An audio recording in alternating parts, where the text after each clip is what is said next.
Yo, yo, yo, yo, yo, yo, yo. What the fuck is up, y'all? What up? What's up? What's What's up? Welcome to another episode of Forilla Sunday Night up? Meltdown.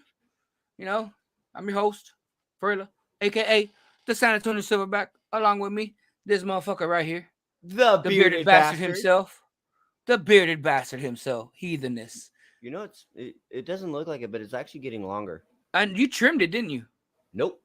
No? I could have sworn it Nope. was longer than that before. Nope. It's the Oh, wait, mane. no. Didn't you have to cut it like a while back because your boss said something? Yeah. So, last Christmas party, we were doing a raffle, and there was a mystery gift that nobody knew about, and only the owner of the company won. And it was a beard trimmer, and because the owner of the company doesn't have a beard, guess who he gave it to? Me. And so people were kind of talking. I mean, they weren't talking shit. They were kind of like poking and jabbing, but they really weren't talking shit. You got a brand new beard trimmer. Why don't you use it? And so I tried using it, and the motor burnt out on it about halfway through. And so I just ended up just like chopping it all off, except for like my goatee. Nice. Okay. So what the fuck is up? What's up, man? What's everybody up to? Just to let y'all know, if y'all are new here, what's up, Kyle? Oh. That's your twin brother, right? Yep. Man, y'all motherfuckers look so fucking alike. It's scary, man. It's fucking scary. That one time I had him confused for you at Juggalo Night was fucking hilarious, man. Dude. So Loke hadn't met him before. And at one of the shows I went to that you weren't there, me and Loke were sitting there chopping it up, and there was this guy that looked kind of like he belonged in my bloodline, but not really. I mean, you know, Loke, when he's at a show, he's not 100% sober. Yeah. But like this dude was doing some weird shit, and Loke thought that he was like my twin brother. This other dude? Yeah, and I was like, no, it's not him, bro. So there was another guy at the show that looked like y'all? Kinda, not like really look like us, but you know. What the fuck? Where was I? This was at a Razakel show. Oh, it's not it wasn't my show. Yeah. Gotcha. That's what I said, you weren't there. No, okay. Oh, okay, my bad. Well, I'm kind of doing two things at once right now, so suck a dick. Take your dick out your hand, bro. Can't do that right now. Not right now. Okay, now I'm fully here. I am fully here. Guys, just to let y'all know, if this is y'all's first time tuning in to Forilla Sunday Night Meltdown, feel free to chime in on the chat room, ask questions, talk with us. We will try not to ignore everything y'all say. Also, if you have a question for any of our artists that are coming in, that are here as guests, y'all can chime in video and ask a question. I will bring you in. We're gonna do that. We're gonna start doing that. Oh, we're gonna start doing that. Yeah, I'm trying to switch this up. I'm trying to make this more of a interaction type of man. You know what I mean? Like I fucks with it. Yeah, man. I do want to warn you though. Kyle Lindholm is a little rabid when it comes to Mr. Shaun Holton. He's a little. Yeah, but I have the power. Oh, keep in mind, you will get banned if you get weird. You will get banned if you get weird. So, yes, guys. So, also, if y'all are just tuning in, if y'all want to be a part of the show, number one, get with him, get with Heatheness. And if you have any, we just literally figured this out like what, 30 minutes ago? About 20 minutes ago. If y'all want music videos played, let me know. We can play them now. I figured out how to do it. We could play your music videos. If you're an artist that is going to be on the show, send us your music videos. Tell us which ones that you want us to upload, and we could play it. We will play it. Ooh, live performances too. Oh, yes. Yeah, whatever you have on YouTube. Not even YouTube. I mean, just send me the fucking video. You know what I mean? And we got you. We will play it. It'll be on here. All right here. All this right here. You won't see us. You'll see the video. Yes, and you won't even hear from us because, you know what it is. It'll just be your video playing. more exposure for you. So, I mean, that Right. that's badass. Barely figured that. Exposure. Yeah, exposure. Ooh. So, no contact orders are a nightmare to work around. I don't know what the fuck he's talking about. It's because he's obsessed with Mr. Sean Holton. Oh, well, it's Sunday, guys. So, I mean, get it started. Uh, It's what do we uh, got? What do we got? What do we got? Hmm, my fault. uh, Here, brother. Man, there's been some drama this week. Unfortunately, we can't talk about all of it. Uh, but I do want to I want to talk about mainstream artists for a second. I know we've been touching base about Lizzo and what's her name, the country artist. I I forgot her name too. It's country, bro. So I mean, it is what it is. we talked about Jason Aldean and all that, but so, What is that other bitch's name? Miranda. Yeah, sure. Let's go with that. Miranda Holt. No, Miranda. Anyway, Anyway, go, man. I'm fucking anyway, throwing you off, man. We ain't got that much so time. I mean, I was scrolling through Facebook and I didn't read the whole article, but apparently, big name mainstream artists are starting to cancel shows due to low ticket sales. With that being said, the only artists that are legitimately performing, rain or shine, full venue or empty venue, are Katy the Perry. underground Oh, artists. Underground. tell you the truth, man. Do you remember Chingo Bling? No. He was one of the one. You don't remember Chingo? You don't know who Chingo Bling is? Mm-mm. Oh shit, he does. He's like the underground Weird Al Yankovic. Oh, okay. Okay.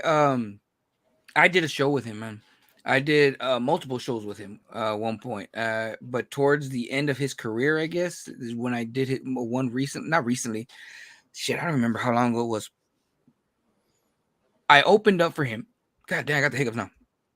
I opened up for him, man, and I shit you not, no one was there. I performed in front of my girl, my cousin, his girl, and my kid. I mean, I don't know, dude. I don't know. Who do you blame? I mean, there variables, man. Like, I mean, there's a lot of fingers to point at, or a lot of people to point at. But I mean, at the end of the day, I mean, I hate it when they say it's the promoter's fault. I mean, it's because aren't you? I mean, it's 50-50 if you think about it. well. So if you want to break it down, it's not as easy as a simple 50-50 split. I mean, you do have the promoters that do promote the show. You have the artists who are supposed to promote the show, which a lot of them didn't. And then I mean, the venue is not supposed to, but sometimes the venue does promote the show. Yeah. But also it's like the fans, whether or not if they want to spend the money and take the time to go to the show.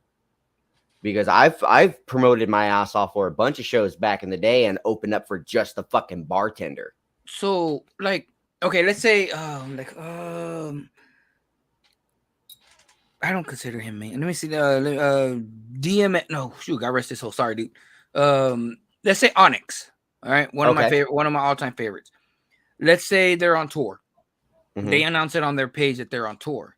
Now, if they go to your city and all that, I really doubt that Onyx is gonna tell every day, "Hey, Houston, I'm coming to your city. Be on the lookout. Hey, San Antonio, I'm coming to your city. Be on the lookout. Hey, Dallas, I'm coming to your city. Hey, Oklahoma, I'm coming to your city. Hey, Kansas." I really doubt. I mean, they got no time for that. Yeah. You know what I mean? Now, So some artists do make the time, they do. like Violent J and Esham and Ouija Mac. They didn't do it for San Antonio. So love you guys, but they did it for Houston. They did it for Yeah. Dallas. They did it for Corpus. Shaggy Tito did the same thing. Some artists can and will make the time to remind people, like, "Hey, we're coming." But yeah, I mean, nobody realistically has the full capacity and the full Now time to. you're saying that they cancel, like, okay, not enough ticket sales. Like, what's not enough? Are they not selling out like the Alamo Dome? Are they going I'm not. half of the Alamo Dome? Like, I'm not. what's See, ticket sales? You know what I mean? I don't know. I don't know. I do know that it wasn't enough to make them fucking happy.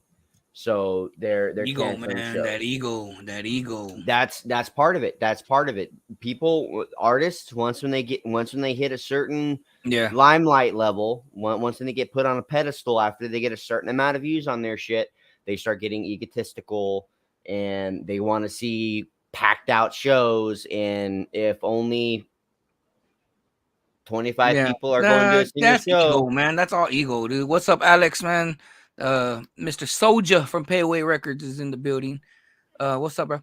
I think that's just all ego, man. I mean, I don't give a fuck if I perform in front of two people, one person. You know what I mean? I don't care. I don't care if it's a fucking just a bartender. I've done it. Especially if they got paid already. You know what I mean? If you're charging that just let's say $1 million. I really highly doubt anybody's charging that much. I wouldn't think. Like, okay, let's say 50,000. 50,000. Okay, And realistic. and that city paid you 50,000. You know what I mean? Who the fuck Yeah. cares, man? They paid you what you wanted. Go fucking perform for the people who bought tickets. Mm-hmm. I don't give a That fuck. You know, that if two people bought tickets at $50 a pop, that's $100. Guess who got fucked? the Not the promoter. artist. Yeah, the Yeah. promoter who paid that fucking money. You know what I mean? So just go out there and fucking perform, man. Mm-hmm. I don't know. That's just me though. That's just me. That's I just mean, me. if God willing, if I ever hit that point to where I'm selling out arenas, which will never happen, but if God willing, it does happen. If I go to some bodunk town and there's only 3 people, guess what my ass is doing? I'm sitting at the edge of the Yeah. stage, microphone down, songs are Yeah. playing, and I'm doing live vocals right You there. know who I got respect because they did that once. Rehab. You know who Rehab is? Yeah. Okay. Bartender song, yeah. Yes, dude. They came to San Antonio. The bar, or not the bar, the venue at the time that booked them, Mhm. it burnt down. Ooh. It burnt down like the day before that they were gonna go on. You know what I mean? Mhm. But did they leave? No. You know what they fucking did? Hmm. Next door was a bar. And they told everybody, y'all come chill with us next door. We're gonna get our acoustic guitars and we're gonna play for y'all. Bro, that was so fucking dope of them, man. You know what I Dude, mean? you know what? That's love. That is, Yeah. they understand, they see, and they know, and they're going. And I love that. I love Yeah. that. That I is a forgot feel good. I That is a forgot that feel good, sir. I forgot the name of the venue, man, but yeah, man, that shit was fucking dope. And then I got to chill with them on their tour bus and all that shit. They were playing Madden. I got to chop it up with them, and I think I fucked up their toilet because I threw up in it. Oh, party foul. Yeah, we were drinking heavy, bro. We were fucking drinking heavy, I and mean, I threw up. it's rehab. Who wouldn't? Yeah, I mean, but you're not supposed to throw up in tour bus. You're not even supposed to take a shit in a tour bus. Bullshit. Not the one that they had. Bullshit. Not the one that they had, man. Oh, And it was a man. nice tour bus too. At least I don't Oh, think you were. man. I think because I threw up in the urinal, not the toilet, bro. As I a was dude, fucking gone, bro. as a plumber, fuck you, dude. I'm sorry, man. I'm just saying, I was fucking gone, bro. And I threw up in their fucking urinal part because we're taking shots and shots and shots. This is fucking a while ago, man. But when rehab was fucking popping, you know what I Oh, mean? you're a dick. Dude, I didn't mean to, man. I remember my cousin Chuckles. It was me, my cousin Chuckles, Born Dead from At the Television, and his wife. It was us 4. Yeah, it was us 4, man. By the way, how is Josh and Deb doing? I'm not seeing their posts on Facebook. Far as I know, they're doing good. They got their own podcast and everything. Yeah. I forgot what it's called, man. Like- Hold on, podcast, Cast of the Pod, I think that's what it's Oh, called. okay. So yeah, they're doing good. Shout out to them. I mean, Shout out to them. as far We as should I get them know, on. I would love to reach out to them. Just say, Yeah, hey, okay. Forilla said to reach out to y'all. So and then maybe we could go back and forth. Because I ain't gonna lie to you, man. You know how fucking busy I am. Mhm. I haven't seen their fucking podcast. You know what I mean? I haven't. I don't have time. I'm a busy motherfucker. I'm a busy daddy. You know what I mean? Oh yeah. But it is what it is. What else we got going on in the world? All right. So for those of you who don't know, Hawaii, even though it's always on fire, the vacation spot of Maui Maui got fucked up. It got to the point Jason Momoa, who is a resident, actually had to intervene and tell on Instagram, Facebook, Twitter, to tell people do not come, do not show up. It is not the best time. You know how many times I've heard that? Do not come. I've heard that so many times. Don't come. I'm like, I can't help it. No, I'm going. I'm joking. It was there. Took it. But I mean, so the whole reason why Jason Momoa is telling people do not come is, number one, because it doesn't look its best. Number two, they need to recover. Let the residents, let the natives take the time to heal and recover. They don't need you there. They don't want you there. You are only going to get in the way. If you get in the way, Jason Momoa, Aquaman, will shove a dolphin up your ass. Not Hawaii. Where is this at again? Maui. Maui. You know what? I knew about this. Hi, baby. My daughter said hi. I knew about the fires and everything. And there's one person that never gets any fucking love when it comes to shit like this, because he's always helping out. Do you know who Floyd Mayweather is? Yeah. What do you feel about him? How do you feel about him? He's helping 70 families. Yeah, and he this dude gets bashed on so much. He's egotistical. He's all he's about is his money, and dude, people focus on the bad and they never focus on the good. You know what I mean? And that dude, Floyd Mayweather, has donated a shitload of money to those people. Yep. You know, I don't have I think that he bought clothes, food. I'm not entirely sure what he did. I did see an article right after I saw Jason Momoa's statement. I did see another article where he donated enough money to help 70 families, which in the grand scheme of things is a lot of fucking money. Yeah. Just to help one family after a disaster is incredible. He helped about 70, man. You know what I mean? Like, I mean, that's a lot of fucking money. Yeah. I think he even I think he paid for their hotel rooms also. Oh, really? Yes, dude. Yes, and that's the thing that pisses me off, man, that people bash this guy so much. And I'm not sticking up for him because he's my favorite fighter. You know what I mean? I could care less what people say about anybody who I like or who I hate and whatever, whatnot. You know what I mean? But to see that shit, and then people they don't see the every Christmas and Thanksgiving, dude, he's always doing like positive shit, but no one ever talks about it. Shaq's another one. Yeah. Shaq. Yeah, but who don't like Shaq though, man? Everybody loves Shaq, man. You know what I mean? Shaq's a good guy. I would love to interview, and he's like on one of my top 5 lists on people to meet.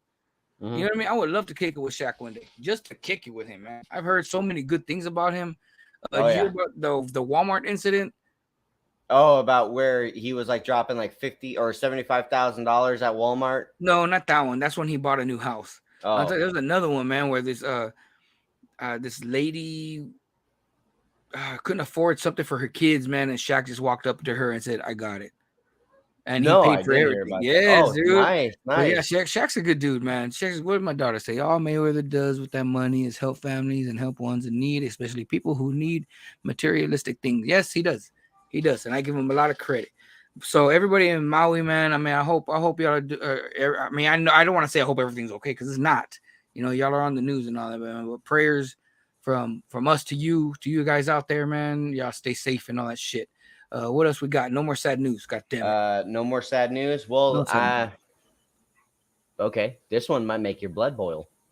So the Uvalde school shooter. Oh yeah, his fucking cousin got arrested the other day for making terroristic threats about shooting up a school. I'm sorry, dude, but that all falls on parenting, man. It all falls on parenting. You know what I mean? For the sister and the mom to call the police on their own sibling and son, you know, it all falls on parenting, man. I mean, that's what I've been saying, dude. If parents don't acknowledge their kids and give them guidelines, say you can't do this, you can't do that, I think it'll be okay. You know what I mean? And I know people are going to be out there and be like, no, you can't tell kids that because they're going to do what they want anyway. Not necessarily. I mean, you know what I mean? Yes and no. They're still Yeah, gonna do yeah, what yeah, they want, yes. but I mean, you could still put the fear of God in them. Yeah, yeah. Ah, fuck. Oh, look, a present.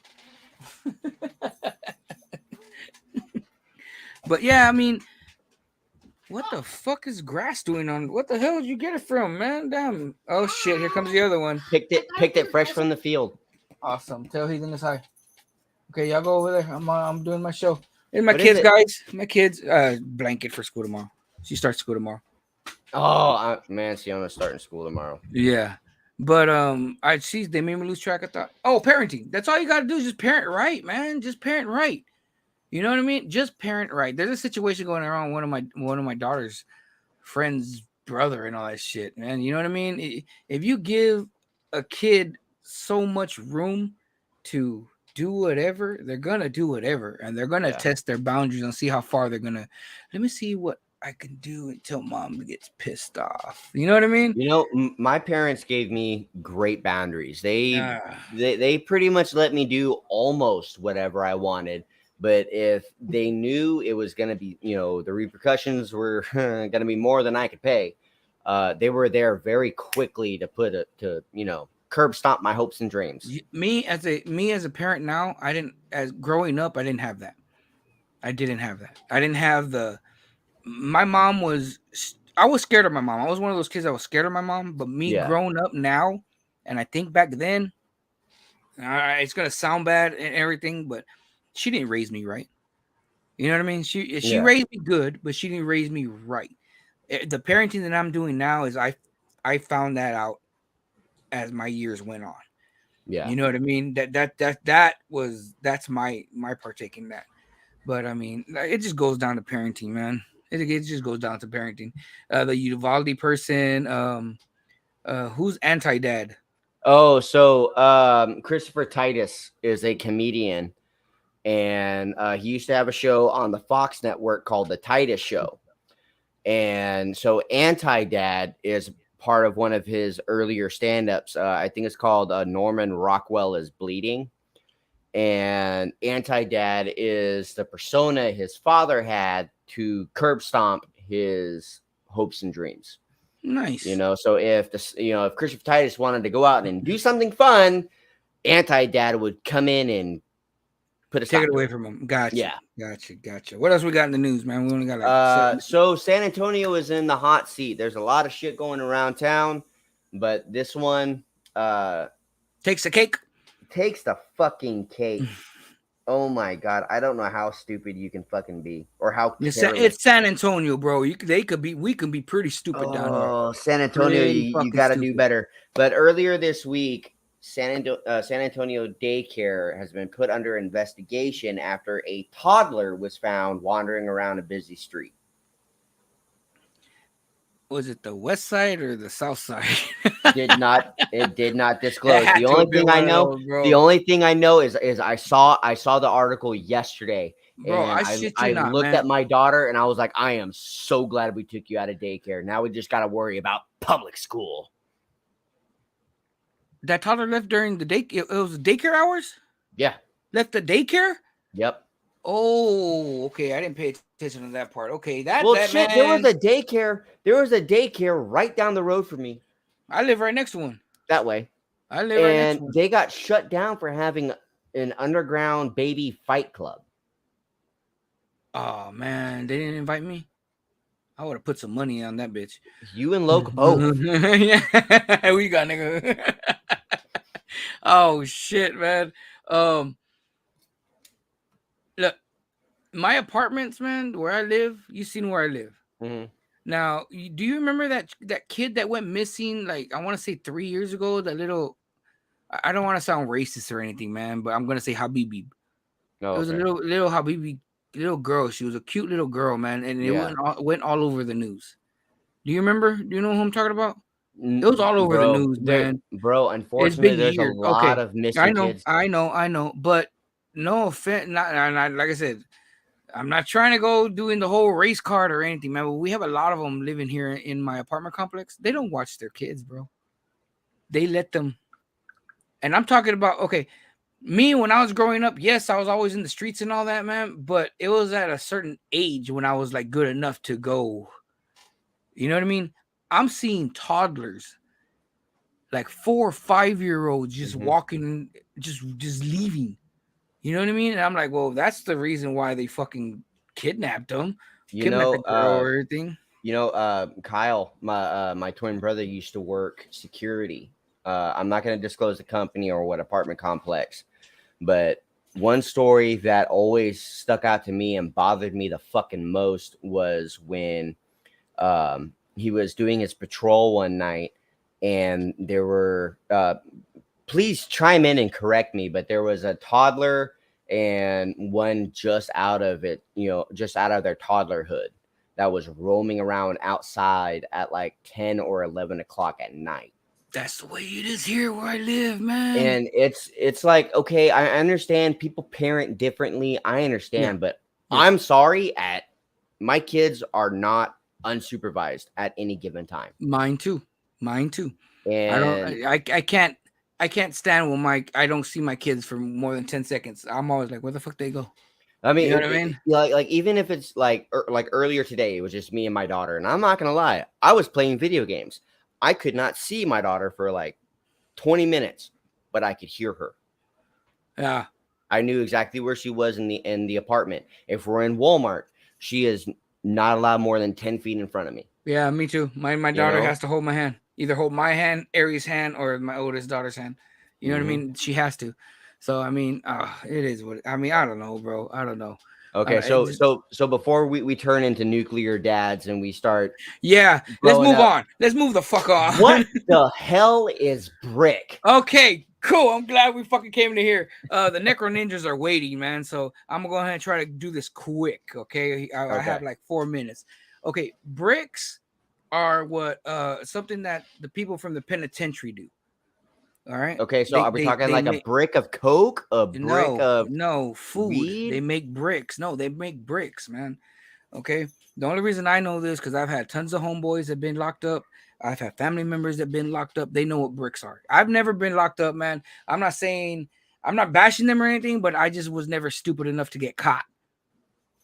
I'm not saying I never did any shit, but I'm not stupid enough to get caught. You know I what I think mean? I think it was more you weren't consistent enough to Doing get the same caught. shit. Yeah. Yeah. Okay.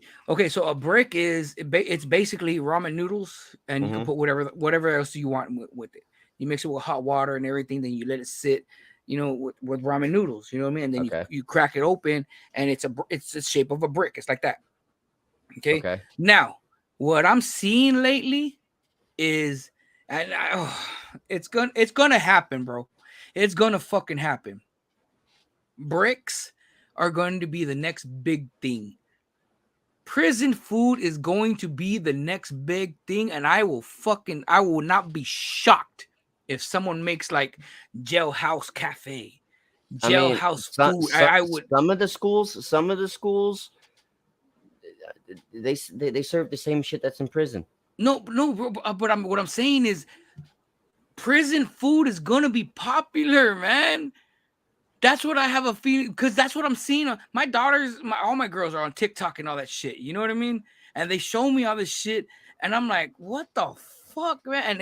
And it's rich kids that are making bricks. That's what I'm saying. It's gonna be the next big thing, dude. I fucking promise, man. Bricks are going to be the next big thing. Have I ever had a brick? Yes, I have.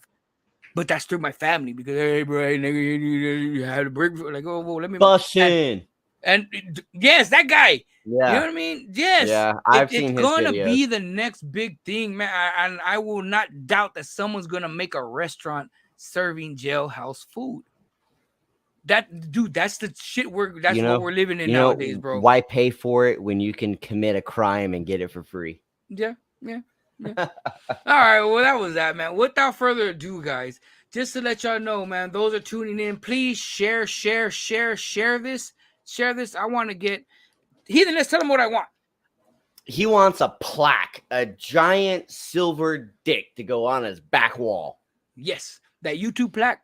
I don't care if it's bronze, silver, the gold, I don't care. I want that YouTube plaque So guys, please go to YouTube, YouTube/TruthRec, man. Subscribe and everything. But right now, we do have our first guest. It is already 6:30. I give to you, ladies and gentlemen, the Necro Ninjas. Hey, can y'all hear us okay? Watch. Look, ladies and gentlemen, the Necro Ninjas. Oh, there you go. Thank you. You guys hear us okay? Yes, sir. All right, great. How's it going? Good, man. It's good. How y'all doing? Great, good, man. Just hanging out, just been vibing to some beats and freestyling and just chilling. All right. Yeah, I saw the video Fro sent me on Instagram. Oh gosh, yeah. Oh gosh. Oh gosh. All right, Yeah. so real quick, talk to us. Tell us about the Nekro Ninjas. What are you guys? Fucking asshole. We're a couple of fucking dead ninjas from a different realm, you know. We're disgusting, pretty much. I mean, We definitely like to live in a realm that seems intangible to most. yeah. I we thought like he to- was the disgusting one. I don't know. We've done many tracks with him. I'll tell you first. yeah. Man, it's disgusting. But we're gonna give him another shot. Yeah. Okay. I We'll was give about to him say, another shot. don't hold me accountable for what I said or what I did or what I wrote in my early 20s. Where do y'all reside from? Well, this guy is from San Antonio. Yeah, I'm from San Antonio. He's from I am actually originally from Indiana. I'm down, living down here in San Antonio now. So, What part? like north side. yeah. 281,000 Oaks area. Yeah. Please tell me you ain't bougie, man. Please tell me you ain't Oh, bougie. this I know dude, that this side dude of town. is a silver spoon in everybody's mouth. Oh yeah. Mhm. Silver spoon in everyone's ass. So how long y'all been doing Whoa. music? Shit. Ooh. For the last 12 years, been Yeah. doing it since we were actually like teenagers in high school. So No, Some- go ahead, some- Heathens. Go ahead. Some of the earliest memories of when I started doing music has actually been with these two kids in my living room at what, like 7, 8, 9, 10, 11, up to 2 o'clock in the fucking morning in Oh, my yeah. living room coming up with music. oh yeah. Oh yeah, man. We were just having a ball. It was so much fun. I loved all those songs we made, man. Oh yeah, for It was sure. Coffins, all that good Yeah, stuff. coffee. Gotta get him in the ground before sunrise. Yeah, Sunrise! Insiders. Only you would know that. Yeah. I'm sorry. Just reminiscing. So what? Look, real quick, man, because I don't. Have we done stuff together? Have y'all been a part of anything that I've done? I think we've done I'm a real show. bad with memory, bro. I think it was. I think we've done a show together. I'm Wasn't pretty it? sure Did we you do have. the Liquid Assassin show at Jack's Bar way back in the day? Do you remember Yes. that? You Yes. did. I Yeah, think we opened up. Oh, yeah, shit. we did that as well. Yeah. Okay, damn, man. I'm It was a real while bad ago, yeah. because Yeah, it was- y'all's name Necro Ninja sounds so fucking familiar, man. But I've done business with so many fucking artists, man. I hate Heathenness knows how my mind is, man. I forget people, and I don't mean to. No, I don't mean to. You know what I mean? For But I sure. mean, your name stand out, man. And at first, Yeah. I got y'all confused with the ones from Houston. You know what I'm talking about, Heathenness? Mm-mm. You remember, I live under a rock. Yeah. Okay. I do fuck. too. I Yeah. do too. Okay. Well, yeah. Necro Ninjas are known for living under a rock. Well, ain't Well- nothing wrong with that. Get out of my room. Yeah. There ain't nothing wrong with Only that. pop out on special occasions, you know. So what made y'all start doing music? Like what lit the fire under y'all's ass to be like, you know what, I want to do that. Well, I want to start off with saying whenever I first met him, we really just connected on a creative level. Whenever we would kind of toss ideas to each other, we just were both always down for anything that we were exchanging, any kind of creative idea or concept. And that was one thing that really helped the process. And that's never really ever died down so far. So, I mean, you got to stick with what works. And we really enjoy the creative process together as the collaboration specifically. I think it's a totally different feeling when we combine as Yeah. opposed to our own separate stuff, which can be quite different than what Nekro Ninjas is, but there's Yeah. just something about us. I don't know. That's what really started it. We just For sure. And also, I think, back in the day, we were all just kind of like, we all just started to kind of get into rapping. We're all freestyling, sitting around, just kicking it, shooting the shit, freestyling.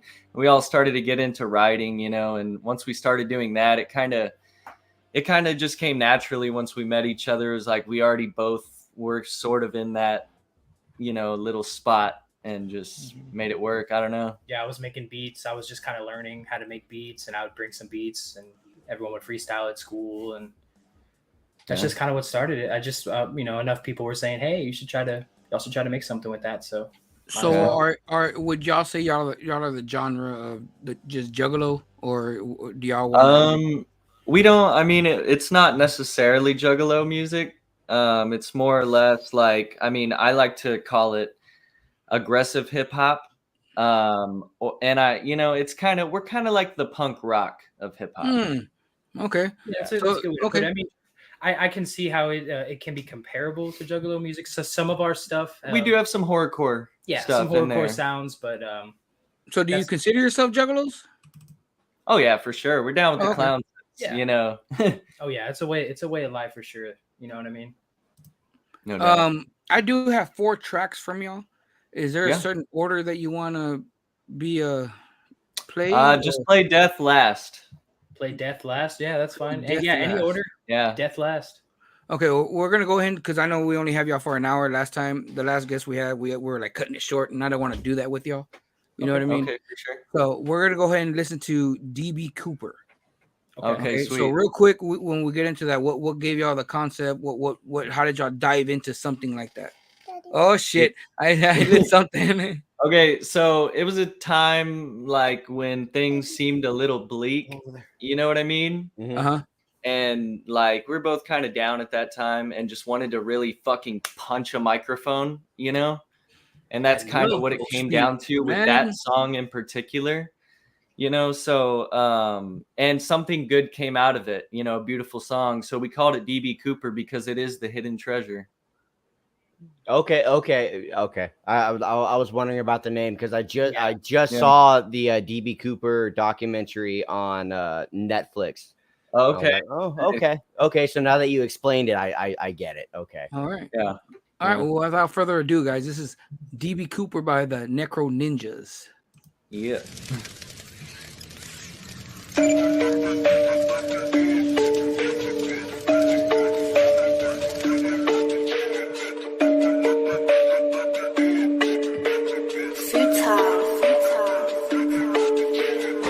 I am dead. Hanging myself on my dreads. I am just after my bread. Buy me a check with the rest. All of this shit on my chest. Motherfucking, I'm doing my best. Smile on my face if I wasn't so depressed. When I look at myself, I think of the fame. Can't take it no more, I feel with the pain. Not a robot, I'm stuck in the brain. So forget what you know, remember the name. Go, I am dope. I will stab you in the throat. Motherfucker, you ain't shit. I will wear you like a coat. Shivering inside that I hide from the cold. In my mind, I'm a ghost, I'm finding a home. This time, I'ma go for your throat. Anybody, anytime, unwinding my soul. I'm a lightning strike from the sky. The darkest cloud, it is mine to reside. Life is a lie, death is a sign of regret and demise. To accept the decline, make your choice, flex your thoughts. Make some noise or make it stop. Get destroyed or get on top. My face is void, my brain is lost. Hello, is anybody there? I don't know why, I don't know where. I really don't care, your blood I'll wear. Living under the stairs when the sun isn't there. Yeah, step into the black mirror, into the darkest part of my carcass. I'll fuck your bitch regardless. The shit I spit's retarded. Lay you in the garbage. Nekro Ninja's heartless. Just sit back, don't start shit. We see just like a virus. You know where to find us. So did you really kill him? Well, kind of, like up. All black mask in a wine cup. Hold up, wait a minute, let me wind up. Beat you down to a fine dust. I think about enough, so time's up. My bones stop to vibrate. Kicking wretched minds. Think of blood puddles I make. Slice them up in sideways. Intestines on the driveway. Eyes start to dilate. It's a suicidal thing. Blood pouring like a tidal wave. Shaking Satan's hideaway. Waiting for the light to feel that I hit you with my viper fang. Anybody else inside my range? I was only 6 when my mind began to twist. With all of these rhymes I can't forget. For just about time I ran a script.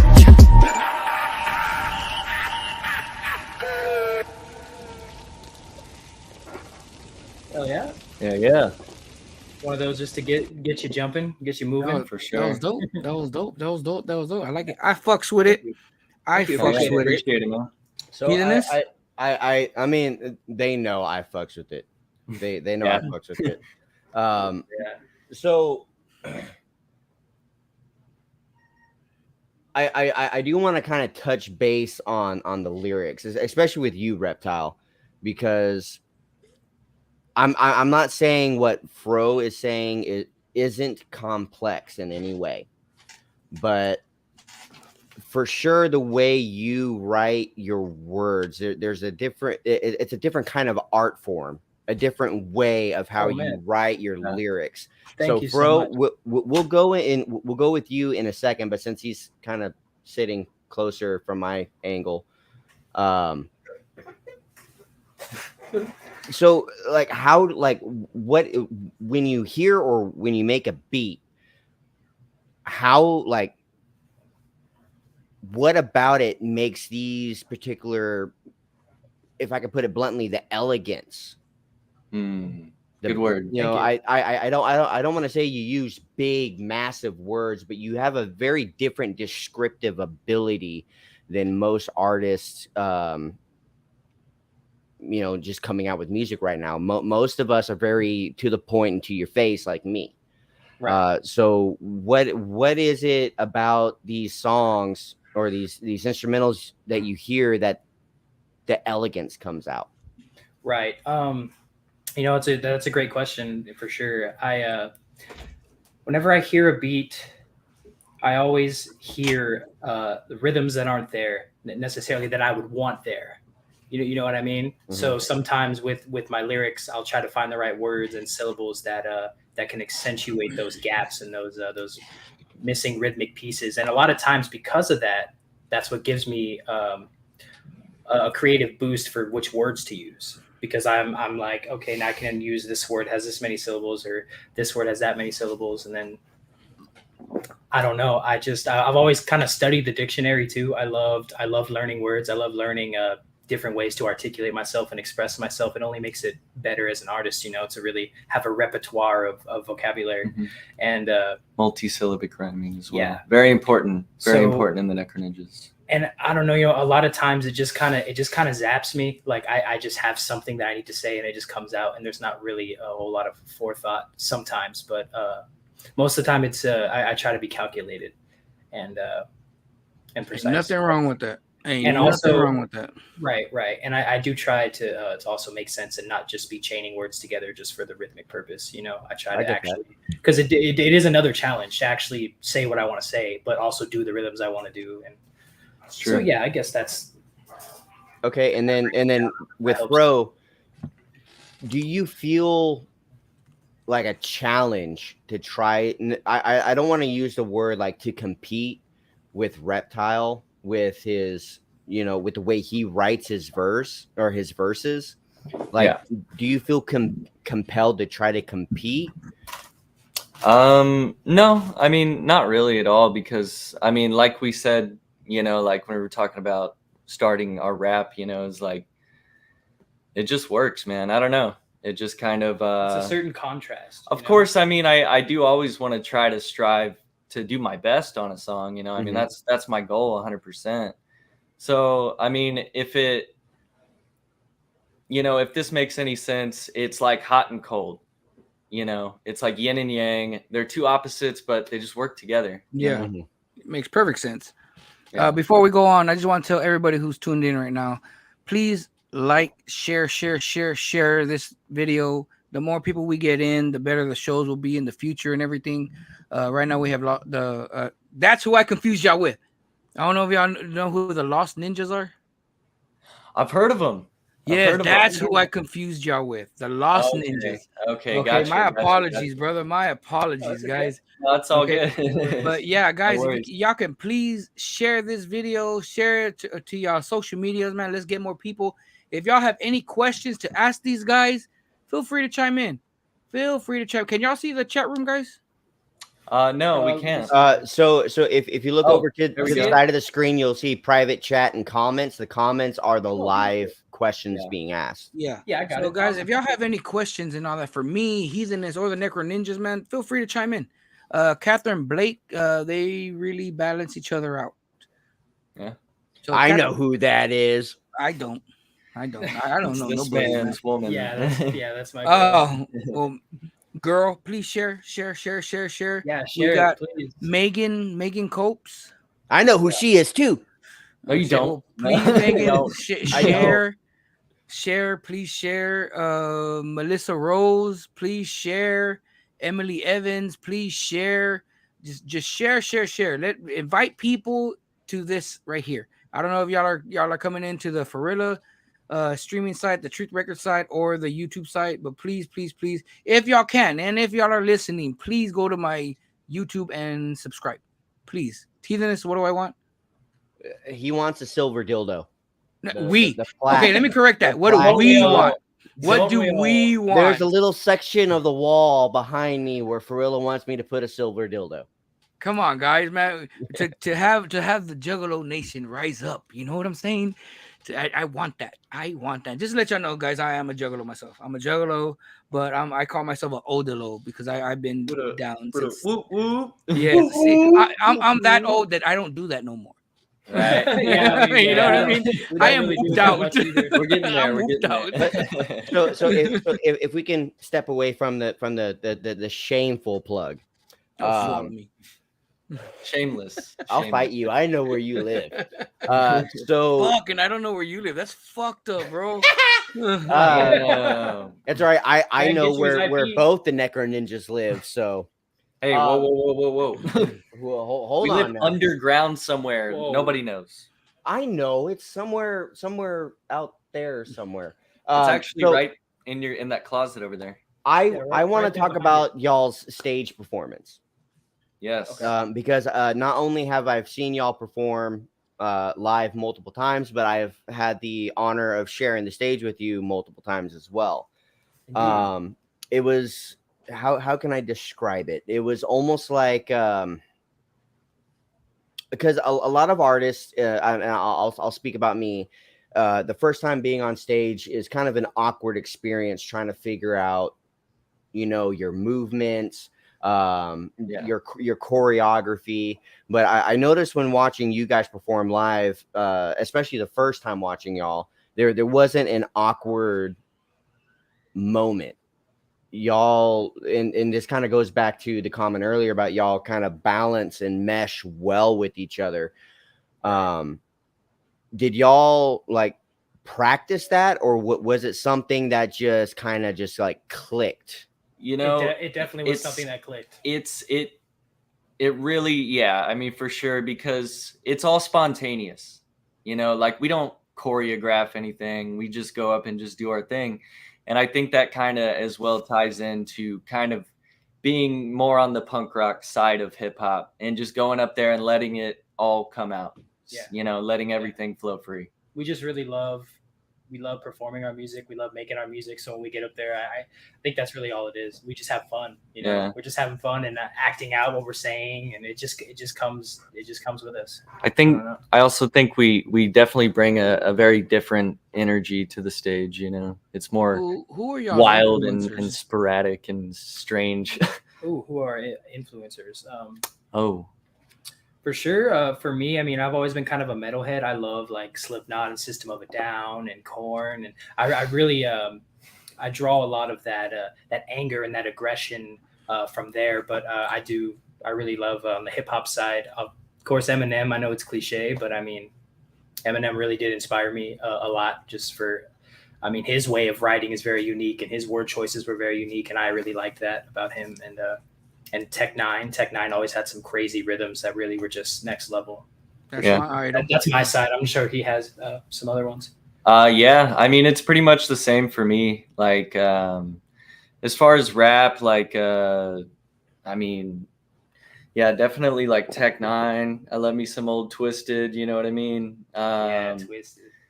I mean, dude, there's so much to it. It's like it's so hard to think of artist names when you know so many.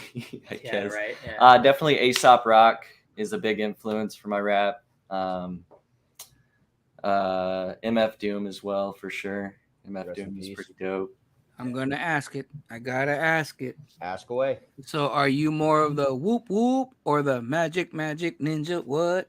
Magic ninjas, what? Magic I think- ninjas. Where You do know, y'all stand? I mean, I love, you know, ICP and Twisted, both sides of the spectrum. I don't care. We're all family. That I was there before any of this shit happened, so I don't give a fuck. I love them both, you know. And So how do definitely ICP as well, man. That was a big influence for So me. how do y'all feel about the whole divide thing? Like I'm not talking about ICP and Twisted. I'm talking about where the fans said, Yeah, with the Right, family. See, right. I think it's kind of just it's stupid, you know, because regardless of who's on what label or, you know, who did what, it's like that's between them, not us, you know. So we Thank should just you. have that. We should keep that family love Thank regardless, you know, keep the same energy that we had back in 2006 yes. and keep it here in 2023, you know what I mean? What my thing is I hated when everybody was together on Psychopathic and all the people, man, fuck yeah, the Twist is a shit, yeah, and then all of a sudden the separation and those people Yeah. that said that Twister was a shit are the same ones that go, well, they weren't really that good anyway. I hated them. I hated it. I'm like, wait a minute, bro. You Yeah, cannot, what? you know, if you like them, man. If they drop good right. music, fucking rock with that shit, man. Just because Yeah. they're not on the label anymore. I mean, you like honestly, like in for real, Violent J and Shaggy don't give a shit what your opinions are.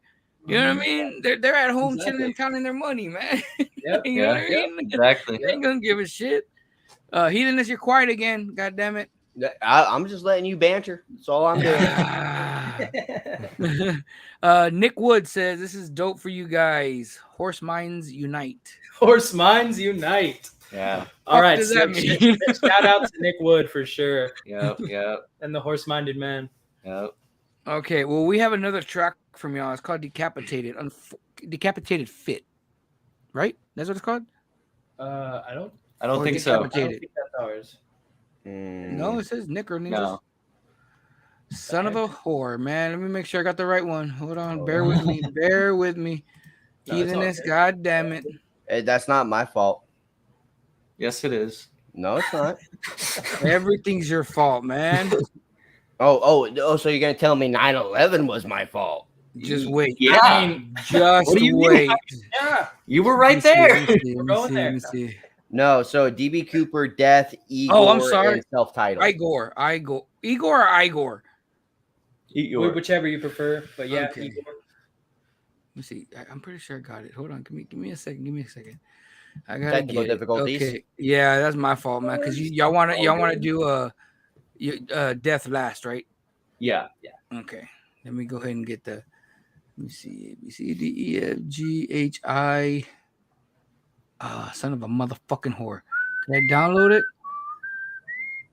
Son of a bitch. Did I download it? Yeah, that's my fault, guys. I download so much shit, it's ridiculous. All good. There it is. Showing folder. Here it is. Hey, Heatheness. Suck a dick. A big fat one. That's for you, buddy. That's for you. Oh, hold on. I actually got something really cool I wanted to show you. Here, right there. Just for you. Oh, Just for you. man. Just for you, buddy. You That's know a what's nice real, you know it's real funny? Huh? Because I'm on a different tab. I can't see shit. What the fuck you doing? Ah! All right, here we go. Okay. The next one I'm gonna do is Igor. Okay, so let me find it. There it is. Yay. Okay, it's uploading. Okay, what's y'all's input on this one? Like, How did y'all come up with it? Yeah, well, initially, Fro had brought me a verse, his verse for the song, and he just really came on some really creative wordplay and just some awesome imagery, and I had to get on it, and it was kind of loosely inspired by like Aesop Rock kind of style of rap. That's kind of what we were going. We wanted to kind of give our little try at it, but also put our own unique spin on it as well. Yeah. But keep it necro. Yeah, exactly. Just dark vibes, and you know. Yeah. I mean, it's the perfect like Halloween song if you were looking for one, you know. Yeah, there you go. Okay, well, this is Igor by Nekro Ninjas.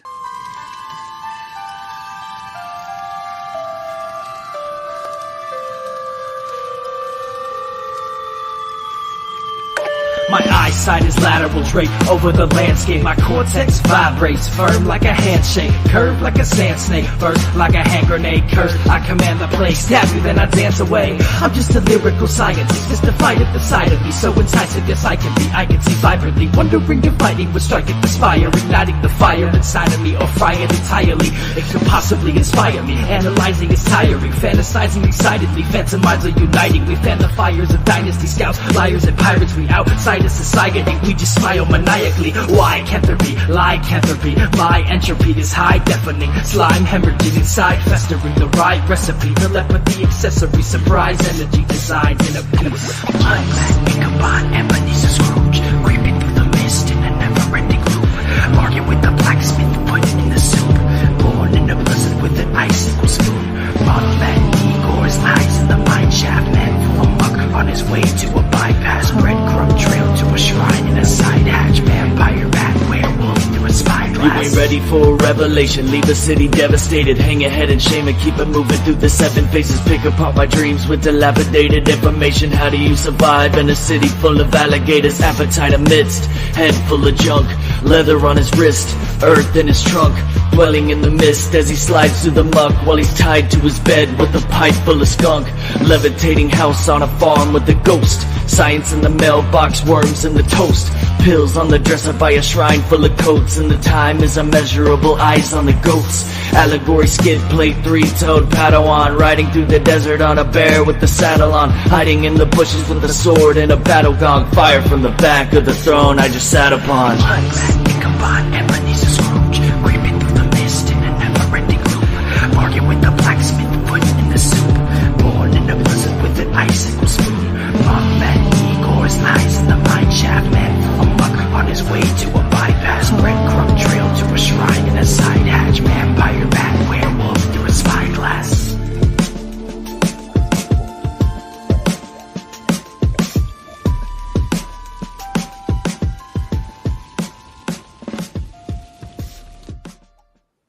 Yeah. But yeah, another thing I wanted to add. Go ahead. Did you like that? It kind of also brings out that the kind of classic horror elements. I think is another thing that we were trying to go for with that as well. I Like- just wanted to add that. Kind of like with the Wolfman and the creature from the Black Lagoon and stuff like that. You know, we wanted to kind of bring in that classic horror element back when horror was a completely different thing. It wasn't just a million Conjuring movies. It was actually something creative and pretty cool, you know. The play of words, man. That shit was fucking dope, man. The way you I don't know who was the first one. Yeah, that was me. that was Yeah, Kyle. man. The way you the play of word. That's my shit, man. I love that shit. You know what I mean? Like I said, Tech Nine is my idol, and the way he plays his words like that, man, dude. Yeah. You did that the first one. Not knocking. Who's who again? Fro. Bro, yeah, not knocking you, bro. I hate. Bear with me, man, because sometimes I come off like an asshole. My wife says it all the damn fucking time. No, man. Yeah, that's all you weren't good. taking it Asshole. like that. No, And I I'm always, used to it. I always have to explain it, right? Heathenness. I'm like, I'm not Yeah. trying. I'm not trying to be that way. Just that's the way I am, man. But yeah, dude, that song was fucking dope. Dope. Igor, you. that's what it was called. Yeah, Igor? Igor. Okay. How many albums do y'all have out right now? we have 2 on We- YouTube, but unfortunately, we're not on any Or 3. streaming services yet. We have 3 on YouTube. Sorry, actually. we have, 3 on 2 YouTube. mixtapes and 1 EP. And then we have an old EP that we did like years ago, and then we've, did some other projects and stuff like that. Yeah. Do y'all perform a lot, or is it hard to get shows for y'all? Or We're on a performing hiatus at the moment because we're working on a new project. So once we release that new project, we'll go back to doing shows and stuff. Yeah, we want to try to get a better image kind of down for us in terms. I want to maybe get some merch and a logo and some stuff, and we want to kind of build the foundation for actually promoting, because we haven't been the best at that. We love making the music, but you've got to work for it too. So we're gonna. so what's your target? What is y'all's target? Is it just juggalos or It's anyone anyone who wants to like it, man. Like pretty much anybody who hears it and they're like, that's fucking dope, like that's cool, have you tried reaching out to Fago lovers and all to help spread your word? Or Well, we haven't. I didn't even know that was an option. Yes, sir. Yes, Yeah, sir. Yes, Fago sir. Lovers, they do invite artists to reach out to them to have the website itself promote either a single, a music video, or a whole album. Farilla's reached out to them. I've reached out to them. Oh yeah, I know Scotty. I know Scotty like Yeah. real good, real good. Yeah. We've done business a lot in the past. You know what I mean? I don't know if you're. I mean, I don't care if people are familiar with me or not. I don't know if you're familiar with me or anything. Oh yeah, for sure. I've been in this music scene forever. You know what I mean? And I sure. always try to help out wherever I can. Heatheness knows, man. I ain't. I may come off like an asshole. I mean, I am an asshole. I really am. But if you push me to that part, then I'm like the biggest dick you'll ever meet.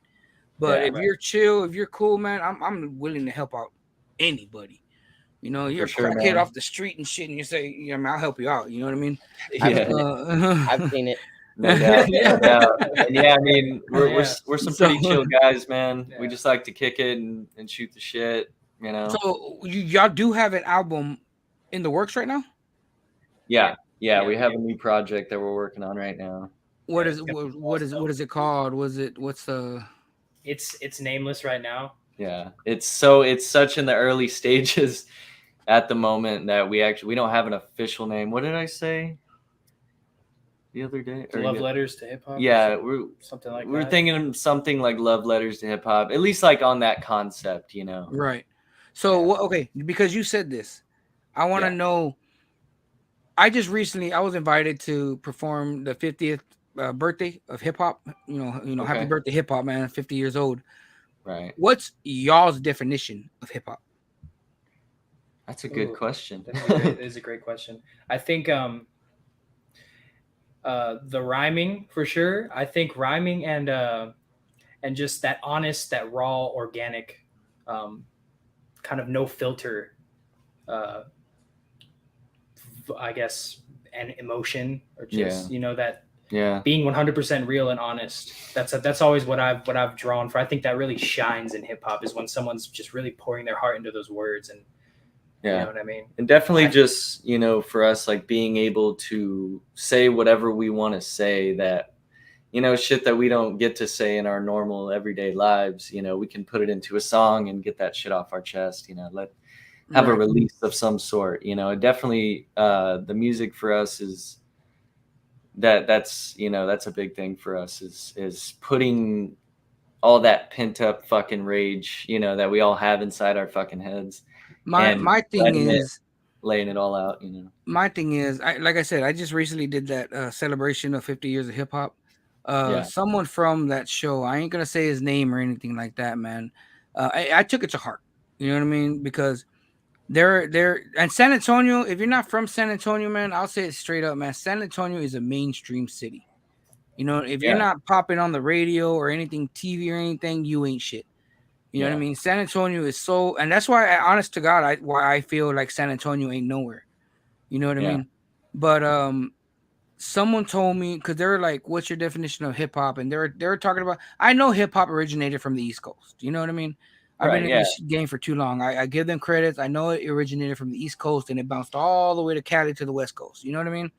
I have no problem with that. I give credit to the ones who need to, like Onyx, Cypress Hill, all those guys that did that shit. But when we're all having the meeting and everything, I started talking about Paul Wall, UGK, Street Military, Fat Pat, ESG, and one of the guys said, "Oh man, that's not hip hop. That's Houston rap." Huh. That hit me, bro. See, that's it definitely is hip hop, man. Anything with that element, it's like you can't just divide it from the rest of the. I don't think it should be that that's segregated and that divided. Right. Man. Hip hop's hip hop. Where no matter where it came from, because you got the East Coast, you got the West Coast, and you got us, man. We're the third coast. You know what I mean? So I don't consider it Houston rap. I consider it Texas.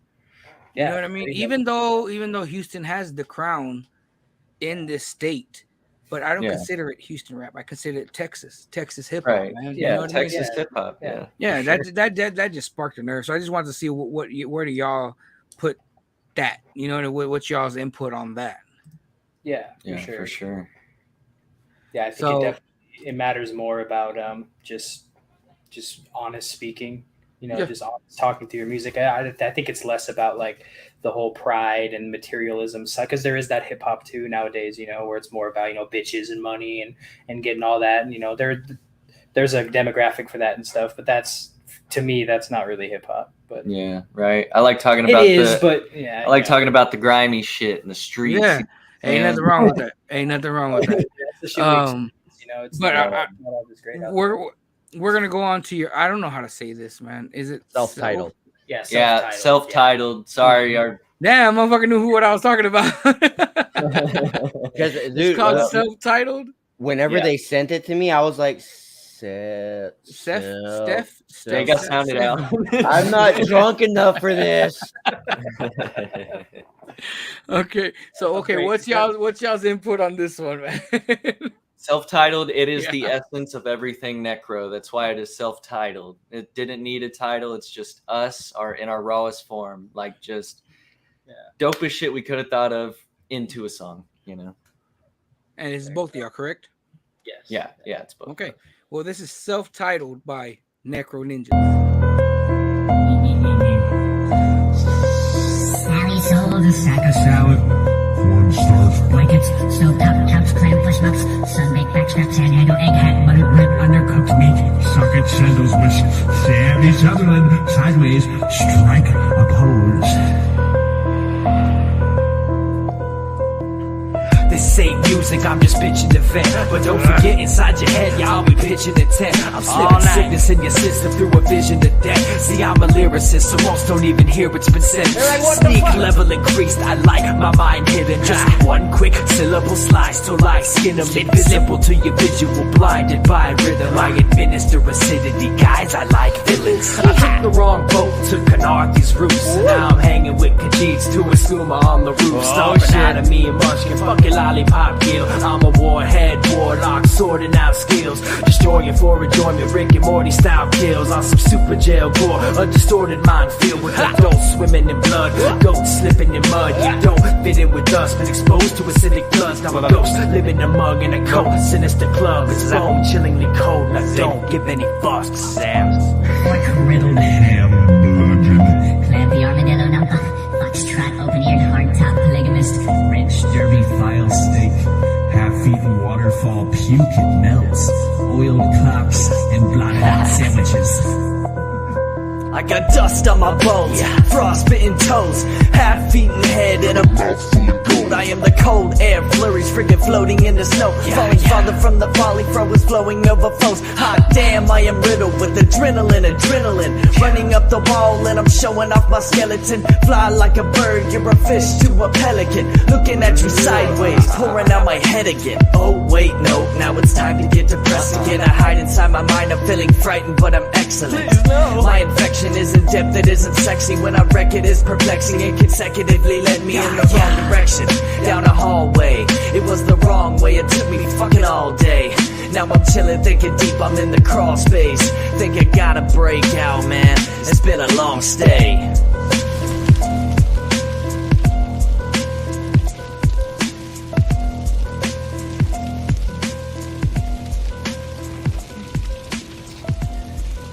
Self-titled. Yep, that's it.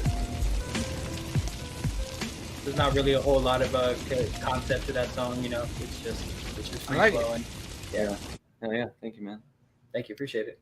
So I do got a question for y'all. And this is just out of morbid curiosity. So why haven't y'all tried uploading it to like Spotify? Man, we were just talking about this the other day. Yeah. And I guess it really just comes down to us not being We're good. lazy. Yeah. not being good. You can't sugarcoat it. You know what I mean? There's no excuse. They starting to sound like Forilla over here, man. we're just not literally what I told Forilla earlier before we went live. He asked me a question. I'll be very brutally honest. I'm lazy. Yeah.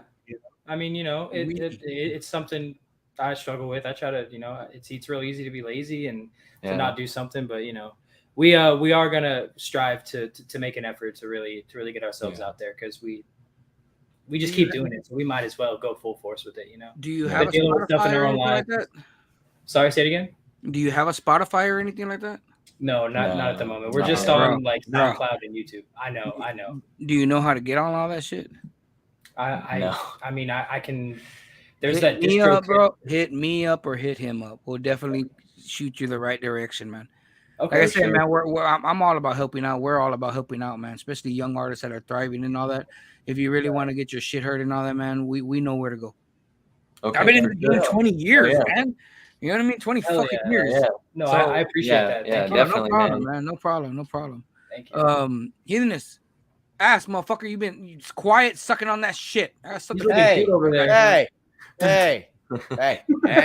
I'll call you later, all right? Just calm down. So, you know what's okay. funny? Real quick. Like, it's same thing with Loke, man. Y'all know who Insane Loke is? Yeah. Okay, that is my dog. That is my dude. Okay, The way we talk here and everything and online and all that, and same thing with Heathen is like we'll dog each other, and then when we private message each other, we're like, hey bro, how you doing? Yeah. exactly. Hey, it's just how it goes. You gotta talk some shit, man. It's fun. We talk shit for everybody to see. It's all for the views. Don't take it seriously. That's all it is. We talk shit for everybody to see, man. But behind the scenes, it's like, hey, what's up, nigga? How you doing? You good? You know what? Go ahead, bro. Ask your question. Same thing with me and Fro. Me and Fro will. I mean, not recently since you deactivated your Facebook, but I mean, Fro and I used to have this back and forth where we used to talk shit to each other on a public platform, but. You know, in where no one can see it, it's just like, hey, so what's going on? Like, what's up? Yeah. Sure. But okay, so I do kind of want to touch base. So besides the Nekro Ninjas, what else do you guys have going on? Because I do know y'all started doing stuff with instruments. Yeah.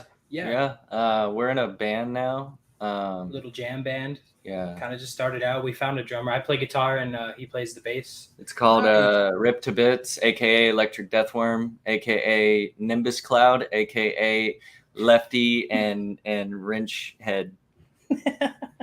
God damn. I mean, it's pretty simple, really. Yeah. I didn't even know that. We've been jamming a little bit. We've always, played instruments and shit like that apart from the rapping. We kind of just do it all, man. I don't know. So do you guys have anything recorded besides just little snippets of jam sessions, or no? Right now that's all we have, or just some footage of us jamming, just to kind of categorize our songs, the ones we want to keep and actually try to progress and make. What about music videos? You got music videos yet or no? We don't. We really want to do a music video. We're gonna see. This is all we needed. We need a like at least 2 or 3 music videos. Now, just to let you know, man, I'm not the top-notch music video person. Like like if you want top-notch, man, I am gonna say his name, man. Static TV. Yes, those motherfuckers are but you're gonna pay. Right. You know, if you want that badass shit, I recommend Static TV to anybody. I'll after this, I'll actually send you a video. We need to interview him. Yeah. I'll message him later. But no. So after y'all set, I'll actually pull a music video that Forilla and I originally went to go crash, but they ended up talking us into being in the video. Yeah. So I'll send you what this guy is able to do, and he does great work. He charges as long as he can do spooky and weird, then we're good. He can. But you'll see it. But if you want like low budget your price range and all that, hit me up, bro. That's we're cool with that too. Yeah, I got you. So I don't. Okay, we're gonna go into your last track. This way we can talk about it because we only got 15 minutes of your time. You know what I mean? Okay. So the last track is called Death. Yeah. Right. Yeah. That's the one. Now go ahead and elaborate on that one. I'll let you. Yeah. You. Me, hey, but yeah. Well, no, hold on. I did the last one. Oh, I was about to say, Reptile's done a lot of talking, bro. No pressure. No pressure. But I mean, really, the song is about encompassing that fear of death that we all face. You know, all Party foul. most People call me. fears can all be traced back to a fear of death. You know, you're afraid of getting injured. You're afraid of eventually dying. You just fear death is the thing that drives us all fear wise. So that's just really. That's kind of the concept of it. It's just encompassing that. And fear. also just being some kick-ass ninjas in the song too, you know. That too, you know. That's just how we get down, you know. Damn, man, y'all don't have a Spotify, right? No. No, we're some dope ass. just Heathen. talked about it. Heathen. I know. Well, okay. Well, Heathenist, man, the same way I helped him. I will. So will yes, message please send them. him the information that I got That's you. the Right? ways. Yes. So without further ado, Please. man, this is Death by Nekro Ninjas, guys. All right.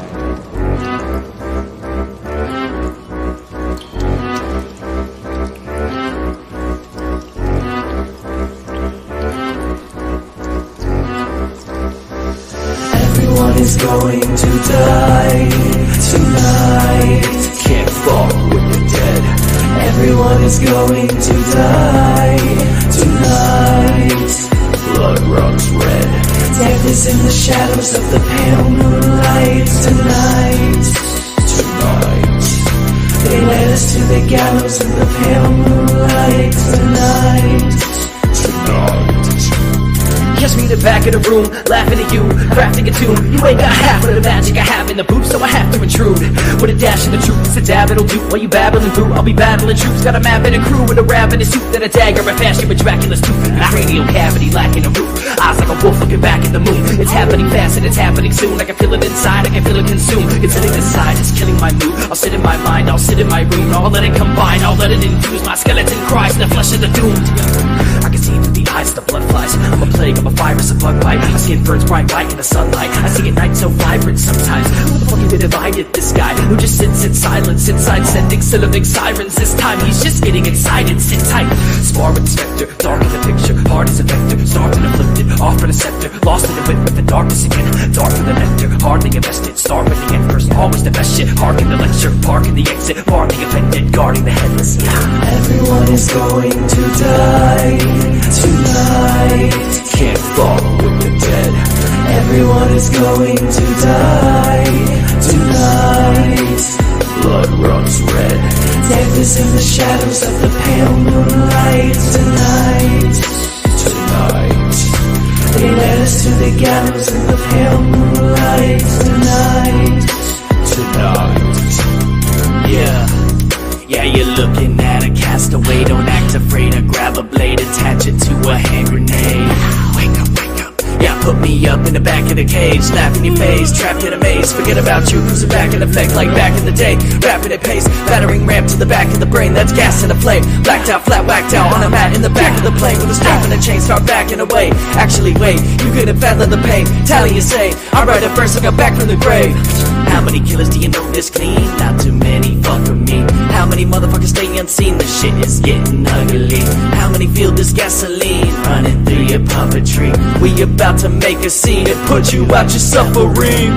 Didn't wanna do them like that, but I gotta make it back, gotta make it last. Take your trash with your stinking ass. Keep on trimming that baby fat. Y'all can't fuck with the maniacs with your little old lady raps. Talking about where the fuck is the cadence at? Everyone is going to die tonight. Can't fuck with the dead. Everyone is going to die tonight. Blood runs red.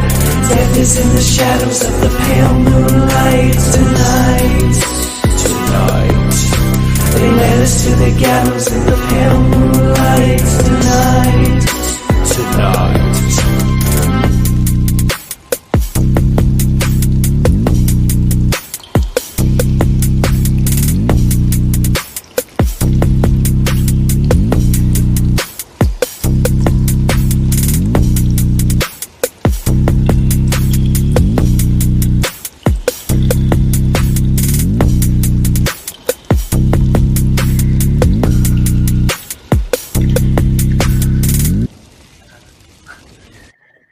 Yep. So that's, Bro, that that's one was death. fucking dope.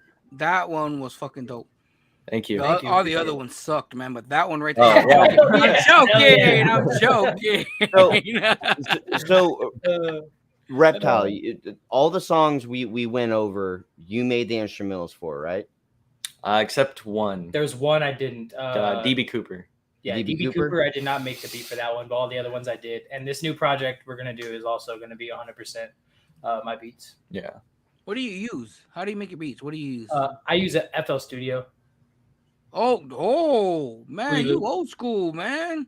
Yeah. You old, man. I'm old. Yeah, I haven't heard that shit in a while, man. Everybody else, I use this and no, I use that. Yeah. You rarely hear Fruity Loops, bro. Yeah, it's really it's intuitive, it's user friendly. I was able to get my bearings on at a young age, so why not just stick with it, Fuck yeah, that's fucking bad. I need to come across it again, man, because I use fucking Akai in Studio One. Yeah, that motherfucker, man. That's it's hard. It's harder than Fruity Loops, man. Yeah, so some of them are pretty have a steep learning curve. Some of them really do. Yeah, well, they say Studio One's for the professionals. I'm like, man, fuck that. Give me that amateur shit, man. God damn, you know what I mean? Fuck. The only thing I can really say is I tried making an instrumental one time. Zom let me borrow his drum pad and keyboard, and I tried figuring it out. And probably about 4 hours into it, I was just about ready to suck on a bullet. It was a pain in the ass trying to watch the tutorials and trying to sync everything together. I'm telling you, man. Fuck everyone who says you need to step your game up. Fuck you. I'm fine where I'm at, man. If stepping your game up means to fuck with your mind, dude, fuck that, dude. Fuck that, man. Yeah, Fruity Loops, dude. Hey, man. I applaud you for fucking using that, man. And nobody complains when the beat's out. Right? You know what I mean? Everybody, oh, it's a badass track. Yeah, I use Fruity Loops. Yeah, exactly. Yeah, what the fuck? Like, fuck that, man. Okay, we have about 7 minutes of your time. Yeah. All right. So, where can people find you? Explain a little bit more about yourselves before we let you go, because I do not want to cut you off without people knowing anything about you. For sure. I appreciate that. Right. No problem. Well, like we said earlier, we're on YouTube, SoundCloud. We have an old YouTube channel. It's just called Nekro Ninjas. Ninjas with a Z. Ninjas with a Z. Yeah, Nekro with a K. Our new one is called Nekro Ninjas Official. That's the one with death on it. It's the same thing on SoundCloud. And yeah, I mean, if you want to follow us on social media, we're on Facebook, Instagram, that kind of stuff. Nekro Ninjas Official. Yeah, Nekro Ninjas. Yep. Yeah. NekroNinjaz. Yeah, Nekro Ninjas Official. What do y'all have coming up? Anything coming up or any shows? I mean, like we said, we're just working on the new project right now, so we're just kind of laying low at this point. But yeah, I mean, close to releasing the new project, we'll be getting into doing some more shows. Yeah. We had been doing shows for a while with and the merch too. Oh yeah, we do have merch planned as well. That is going to be coming along with this new project and stuff. Yeah. So. Yeah, for sure. Get y'all's Nekro Ninjas t-shirts. Yeah, and socks and hats and fucking underwear. Wallets. Look, I'm not gonna say I'm not gonna pay, but if you want to hook a homie up, I mean, yes. Hey. If you want if you want your merch, like we will definitely rep, man. We got King DJC merch. We got Robzilla. We got so much, and we always sport it. Mr. Fuentes right here. Fuentes, yeah, we're always proud to rep local and upcoming artists. You know what I mean? Yeah, for sure. Right now, y'all have like how many tracks do y'all have ready for your next album? Your next anything? It's super in the early stages, so we only have 2 right now. Yeah, just two right now. Yeah, 2 right okay. now. Yeah. Advice of would you want some advice? Oh yes, sure. Yes. Okay. Try to get down between 3 to 4 tracks. Mm-hmm. Out of those 3 to 4 tracks, pick your favorite one. Mm-hmm. Release it to YouTube. Make it a word music video or whatever. Right. Lyric video. Yeah. Yeah. Just this way you can keep yourself relevant. You know what I mean? Right. Because you don't want to, from experience, you don't want to wait and wait and wait. Okay, my album's done, and you waited a year and a half, but you haven't been participating with social media because everything's social media now. It is. Yeah. You know what I mean? And you haven't been up to date with your fans and everything. And then all of a sudden, a year and a half, the album's done. You come out, okay, here's our album, and then you get crickets. Right. Yeah. Right. That makes sense. So Tracks done. I mean, I would release something just so to give. It don't have to even be the whole track. Yeah, for sure. So that's just advice, man, to keep yourself relevant and keep yourself moving. So with all that being said, I do have a question. Who, because like I said, Fro deactivated, your Facebook. So who runs the Nekro Ninja's Facebook page? You and Emily, I believe. Okay. Yeah. So if an artist wants to reach out to do a collab, would they reach out? Would it be easier to reach out to Facebook or to track y'all down on Instagram? Facebook would be the easiest. Facebook would be the best. Yeah. Yeah, for sure. Definitely. Now, as someone who's been in this business for a long time, I have a rule. I don't know if y'all go, y'all can, it's whatever. Do y'all charge for verses right now or no? No, not right now. Okay, that's good. That's good. You charged me $6,000. Shut the fuck up. That was you. Shut the fuck up, bastard! And you're on my label. I bought a gold toilet with it. Oh, and you made me install it for $50.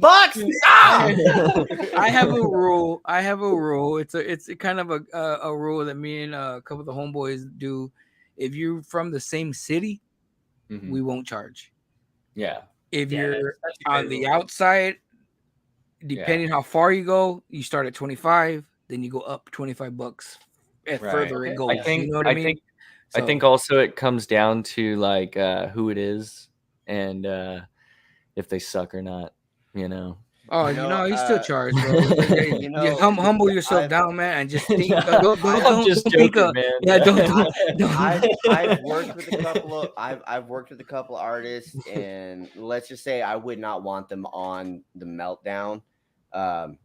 Luckily, we're not buddies on Facebook no more. But I charged the fuck out of them. They wanted 8 bars, and so I charged like $50. And not only did I have it returned to them that night, but I mixed everything down and I also promoted the track for $50. And they were a couple of local kids, and bro, they sucked.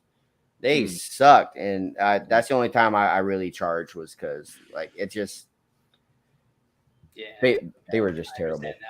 Yeah. I mean, hey, we sucked at one time or another, It's like, Oh man, people today still say I suck, man. I don't know if they're hating or whatever, but I'm like, whatever, man. Okay, you know what I'm saying? Okay, but at least you try. You find a beat. You find a rhythm that fits the beat. These two kids, they couldn't find a beat with a map and a magnifying glass. Damn. If you were pointing exactly like where the beat was, they'd be looking. Bro, that's nothing, man. I remember way back when I first started, like I want to say like 5 years into my because I'm more into engineering and production, you know what I mean? Right. Like 5 years into it, man, there's this one guy that came into my studio and all that, and he was like, I was like, okay, go ahead and go. And he just started spitting, and he went instead of doing 16 bars, he did 32 bars, maybe 42. And I was like, whoa, you're done, dude. He goes, I go, do you not know when to stop? He goes, well, can't you just cut me whenever I need to be cut? Like, that's not the way it works, bro. That's not the way it works. That's actually what I did the first time I went to a studio. The song was Losing Control for you that might remember. I rapped the whole song in one fucking take. Jeez. And it took a lot out of me. And the guy who was doing it was like, what are you doing? What are you doing? No. You non-bar reading motherfucker. Sorry. And anyway, but so yeah, I mean that's it. Anything else y'all want to plug? You got about a minute left. Yeah, you got like a minute left, man. So is there anything y'all want to plug? No, not I can't really. plug my butt on this, right? Yeah, go ahead. It's not that kind of show. It is not that kind of show. No. No, that's go. No, I mean, I just want to say thank y'all so much. Yeah, thank y'all for having us. I really appreciate it. You know, it'll kind of get the juices flowing again. You know, to be talking about us, and so I do appreciate that. Yeah. Now, just to let y'all know, I have a plan. I haven't told Heathen this, but I would love all my guests that been on the show since the beginning to come back at least 6 months from now, so we can see where you're at. Oh, you told me about That's it. a great idea. Did I? For sure. Okay. Yeah. So I hope to see y'all guys again 6, 7, 8, 9 months from now, man. We'll see where you're at, and we'll kick it more, man. Awesome. Alrighty. Yeah. Awesome, man. Well, hey, I appreciate it. We appreciate it. Y'all have a great rest of your evening. All right, brother. Thank you very much, man. It's the Necro Ninjas, guys. Y'all have a very, very nice time, man. All right, Peace. man. Later. All right, dude. They were dope, man. They were dope. Yeah, They were dope. yeah. They were dope. I liked them.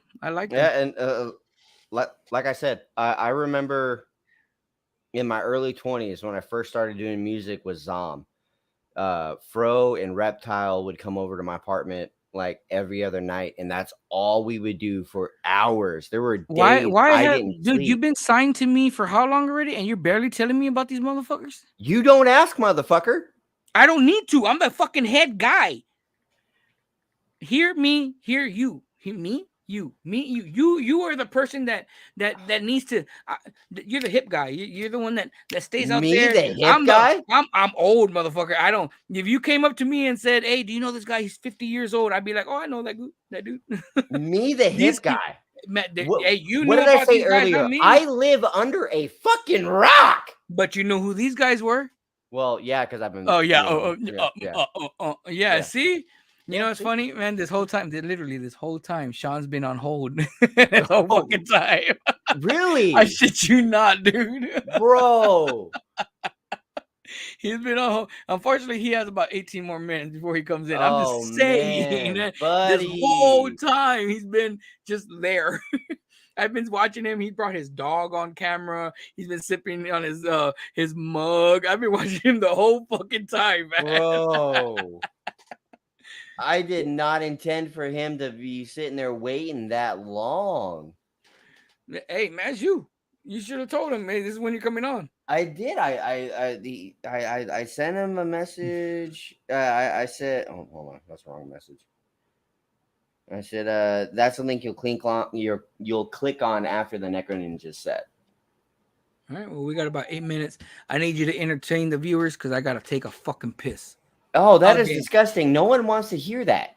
I don't give a fuck what people want to hear. It's me, nigga. Oh man.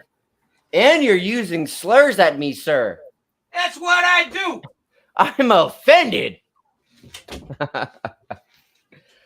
Ladies and gentlemen, thank you so much for hanging out with us for this long. Please share. Like we've been stressing, Forilla wants a silver butt pug from YouTube about right there. I don't know what he's gonna do with his. I'm probably just gonna leave mine in the box. But guys, if you have any questions at all for the people that we have or the artists that we have coming on the show, please do not hesitate to ask. You can ask in the Facebook, YouTube, whatever it is. We will ask your questions. But yeah, Shaun, thank you for definitely for hanging out, especially for as long as you have. You're the real MVP here, having to put up with our shiz. What the hell was that? My daughter. What are you letting your kids watch? She told me to knock it off and stop picking on you. See, all right, before we get to Shaun, I want number one. My thing is, Shaun, you keep going in and out. So is that going to happen when you go live? No? Okay. Number two, just guys, to let y'all know, please share this video right now. Please let everybody know, like invite all your fans, invite all your friends, your family to this thing right now. Also, to let y'all know, we figured it out a little while ago, not a little while ago, but it's been a while. But we could play music videos on this show now. So if you have any music videos, let us know. We will play it. It'll be perfect for us. That's like it's good for like when we gotta take a piss. Y'all don't have to see us walk out the door. You know what I mean? It'd be good. Well, I'm just saying. I see you walk to your fridge. I see you go that way. Yeah. To your room. You see? I never walk into my room, just to the fridge where the beer's at. Wherever the damn toilet is. But yeah, guys, if y'all have any music videos, anything, that'd be perfect for. We're trying to make this more of a radio show. Like, I don't know if y'all listen to y'all's radio shows and all that, and then they go, okay, we'll be right back. We're trying to make it more like that.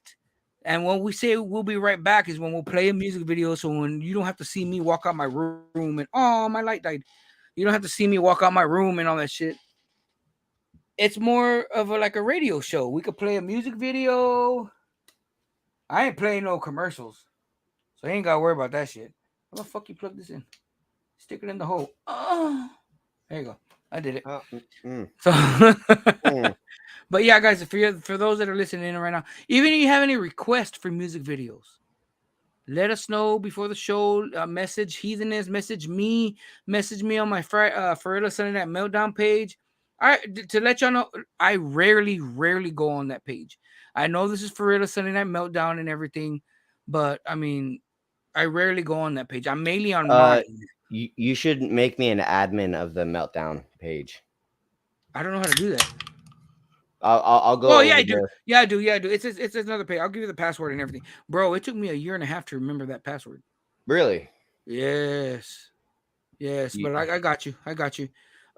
This way you could help out because I got like fucking 4 pages that I gotta fucking.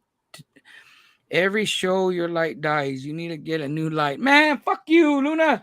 God damn it, leave this light alone. This light is the shit. And Kyle said we got to do a Plumber Man commercial. Hey, well, I mean, yeah, I wouldn't mind. I mean, I'm down. Merch. Hey, Luna, since you're fucking here, I need a new 44 Cal ENT shirt. Remember the one you gave me was a 4X? Nigga, I am not that big anymore. I am not that big. Oh, you know what I could do? Hold on. Talk to him. Talk to him about what? Oh. He's going to get naked. Look at him. No. Look at him. Get naked. Take it off. Oh. There we go. Oh. You know what? I got mine hanging up in the room. Well, I'm just saying, man. I mean, he had gave me a shirt one time, and the motherfucker thing was like 4X. I think I gave it back to Patty. I ain't that big no more, man. I actually bought a shirt from them at the Twisted show, and I love the shirt, and I'm scared to wear it because it's the one that it's a black shirt with the green glow in the dark shirt paint ink. And I'm scared that the more I wear it, the more it's gonna fucking wear out. And I really like that shirt. I had a she shirt, man, but that shirt was fucking like a medium, and I'm like, come on, guys. Do I look like I'm a fucking medium? I gave it to my daughter. Like, here you go. I can't wear that. Well, shit. The Jimmy gave it to me. Jimmy was like, here you go, and I just looked at him like, bitch. No, I didn't call him bitch, but I was like, nigga. the Forilla It's Hot shirt, you know, started getting cracks and get fades and shit. You're the only one that did that. You know that, right? Because I still have mine. I don't know. Maybe it's my luck. Probably. Could be. But yeah. Well, who do we have next? I want you to introduce him. I mean, I know we have 5 minutes and all that, but I still want you to like elaborate on who he is, where he's from. I mean, I really don't want to do a terrible job butchering. But Shaun Holton, how do I even begin? So Shaun Holton is an artist that's based in Australia. He's done a bunch of projects. The one that he's been doing the longest, if I'm correctly, and I'm pretty sure I'm going to have him and Kyle correcting my stupid ass. But you know, he's done Projected Twin. He's from where again? Australia. Oh, okay. And he's done Projected Twin, consistently for many years, if I'm correct. And just recently, I'm not sure on the time frame, so I'm not going to spitball one. But he was on Australia's The Voice, where I watch the clip almost every week. He did a marvelous job. He had a impromptu performance with Keith Urban, and then shortly thereafter, he started working with a band called the Southern Empire. I've heard a few songs from them, and I am really, really excited to hear his collaboration with Southern Empire. And this whole time, dude, he was just flipping you off, saying how wrong you were. Really? No, I'm just joking. I was about to say, yeah, I deserve it. No, but that's badass, man. All the way from fucking Australia, really? Mm-hmm. Holy fuck, man. It's like, what, 6 in the morning, 7? What the fuck you doing awake? Like, god damn. 10 in the morning? Fuck, that. It's Monday over there, right? Oh, fuck no, man. Fuck that. Fuck that. He's giving me a thumbs up and everything. So, guys, man, Jesus Christ. We got an Australian person. Yeah, dude, give me a thumbs. Y'all call yourselves Australians? Or is there another word from? Yeah, Australians? Okay. Oh, man. Are you going to come with an Australian accent like the crocodile hunter? Will you quit giving him shit? Oh, he is. He said he is. Oh, that's going to be fucking dope. Crikey. I'm just saying. Quit giving him shit. Yeah, I'm giving him shit because you can't give him shit. You can't see what he's doing. You're right. I can't. I've got a lot of respect for this guy. So upsetting him is a nightmare. I respect for everybody, me. you know that, man. But I have to come with the comedy. I have to come with the bullshit, man. This is what I do. Don't think that all Americans are like this, bro. Please don't think that. Just him. Yeah, just me. Wow, is it cool if I bring you on early? Are you cool? You've been here since fucking 6:30, bro. You good? Give me a thumbs up. All right. Well, without further ado, guys, man, this is Shaun Holton from Australia, and the group called Southern Empire. Southern Empire, guys. This is Shaun Holton. Hey, fellas, how you doing?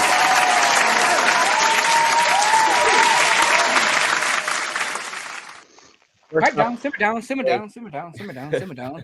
So I figured to tokenize it, I should start with a great big g'day. Good. See, he gets it. Fucking asshole heathenism, man. You don't fucking know. No, man, I'm an Australian. We don't take ourselves very seriously here. So it's all good. Is there any way you could lower your mic because you're kind of breaking up and cracking it real bad? Yeah. I'm a loudspeaker. Is that better? No, it's all good. It's all good. Ain't nothing wrong with that. So am I. So are you live like on your phone? Or Yeah, I'm in bed. I'm still in the spot that I woke up in. Oh shit! Oh wow! That's how early it is, man. I'd be in bed. Well, too, look, I ain't gonna lie to you. It's 10 o'clock in the morning here, like, you know. Oh, there it goes. That's what I was talking about. You good? Yeah. Okay. It's Australian internet. We're ahead in time, but we're behind technologically. You're ahead a day, but you're still living off of AOL. I got you. Yeah, man. If you want to punch him in the face, Shaun, I'm not going to stop you. Go ahead, bro. It'll take about 3 months to get here. So explain a little bit about yourself, Shaun.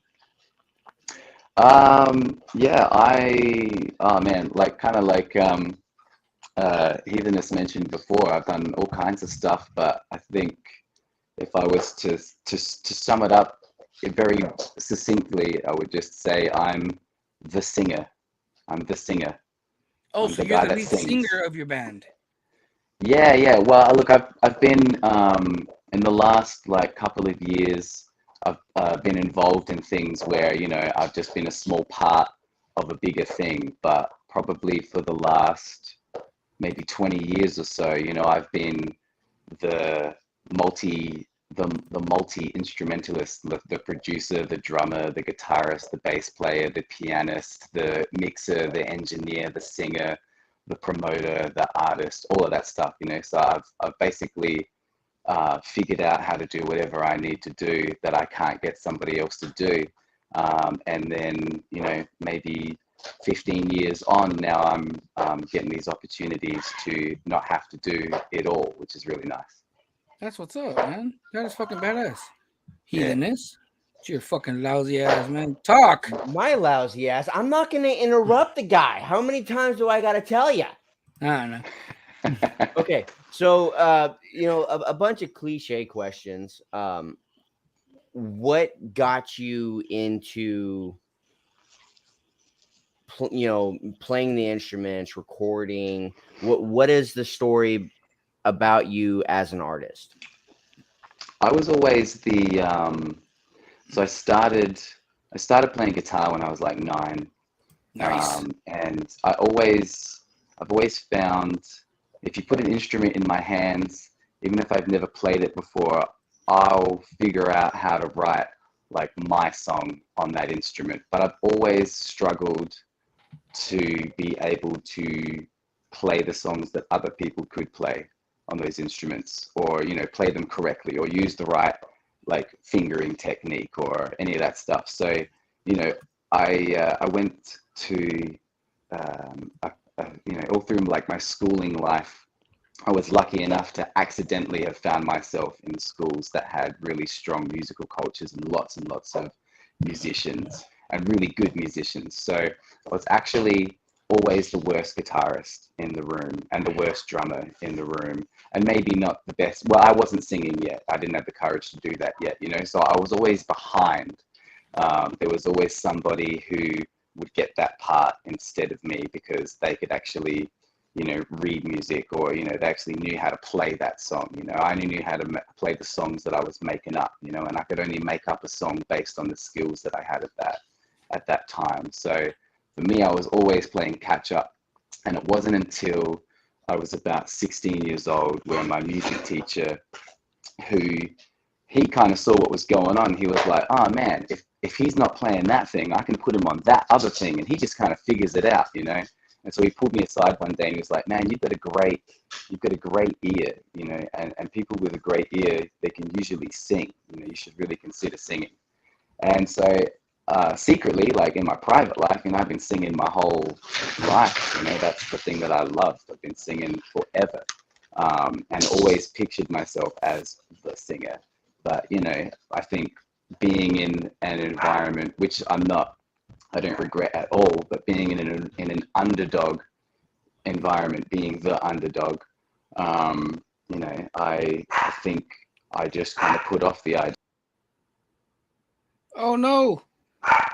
I guess I assumed that it was going to be like other things, you know, that I was likely going to be, you know, there's going to be another person in the room who can do it better than me, so I won't. But as soon as I started singing, shut that dog up. As soon as I started singing, things changed.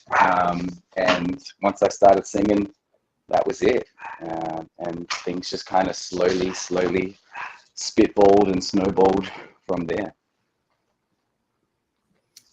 Yeah.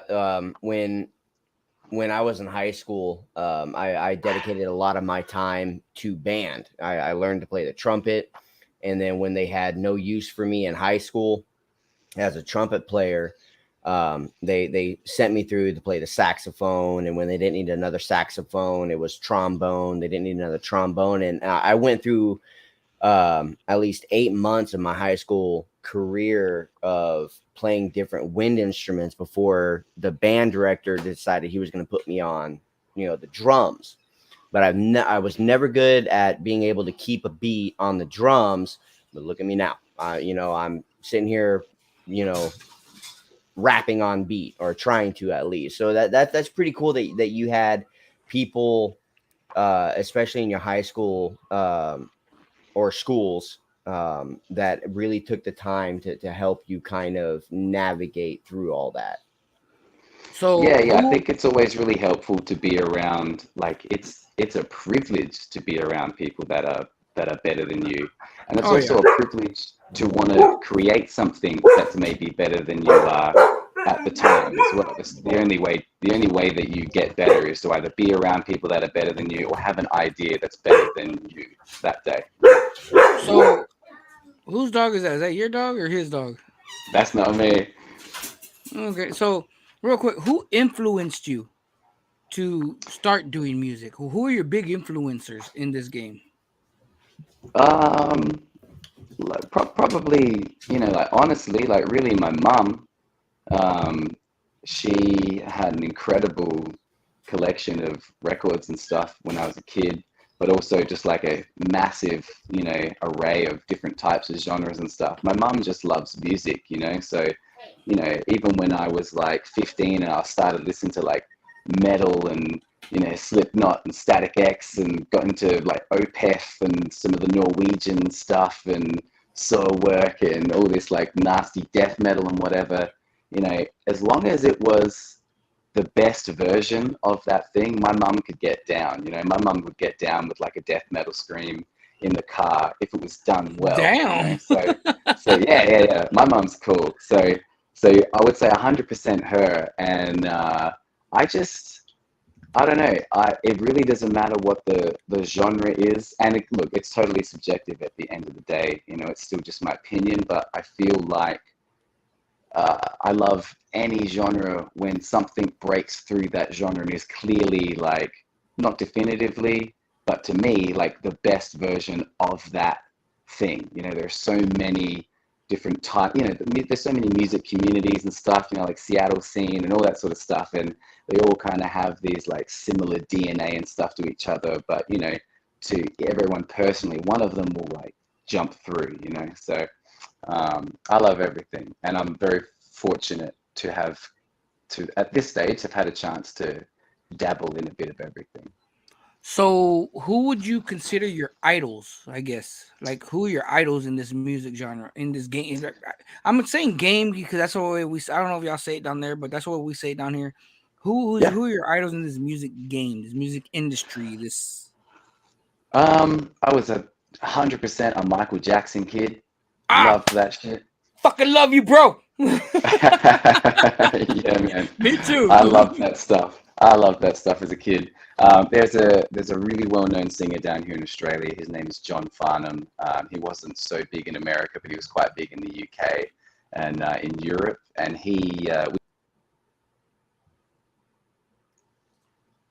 he's actually starting to make waves over in the States. I noticed there's a trend now where like... Say his name one more time because you cut out. Say who you sorry. John Farnham is his name. He's probably about 78 years old now. But he's the musical king. Hands down, undisputedly one of the greatest singers on the planet. He's popping up now a lot on YouTube on like American vocal coach reacts to John Farnham, or like American death metal singer reacts to John Farnham. And there's not a single person that these people you can tell they've never heard of or seen this guy before, and they get like 5 seconds into the song and they have to pause it because they're like, holy fuck, what is going on here? This guy is insane, and he really is. So him, Michael Jackson, and then I really got into like heavier stuff. My friends got me onto like Korn and like Limp Bizkit and stuff when I was like 12 or 13 or whatever, and then I sort of spanned into like Slipknot and Static X and Mudvayne, and then I got into the Euro scene. So I really liked like death metal, Opeth, In Flames, and Soilwork, and like American music is real big influence down there. Am I hearing that correctly? Mm-hmm. Really? Yeah. Okay, Heathenist, you need to get a pen and paper real quick. Let me ask you this, man, because I like spreading the word of everything. You know what I mean? So who would be the big artist that we should be on the lookout for in Australia? Someone that's like coming up? Yes, yeah, because I'll play their music on my show. You know what I mean? I want to expand. I know American music is global, and everybody wants to be American. I'm gonna tell you this: America really ain't that. It's all whatever you see on TV. It's not that good. Yeah, we are a bunch of no good, cocky bastards. We suck, man. The Americans suck, man. No, you guys have an imposter syndrome, 100%. I was lucky enough to visit 49 of your states in 2012. I did a tour, and we hit 49 states. And did you you come guys, out here to? Did you come out here to Texas? yeah, I think Kyle might have gone to that show. I'm not sure, and in hindsight, I'm kicking myself in the ass for not really like messing with your music sooner.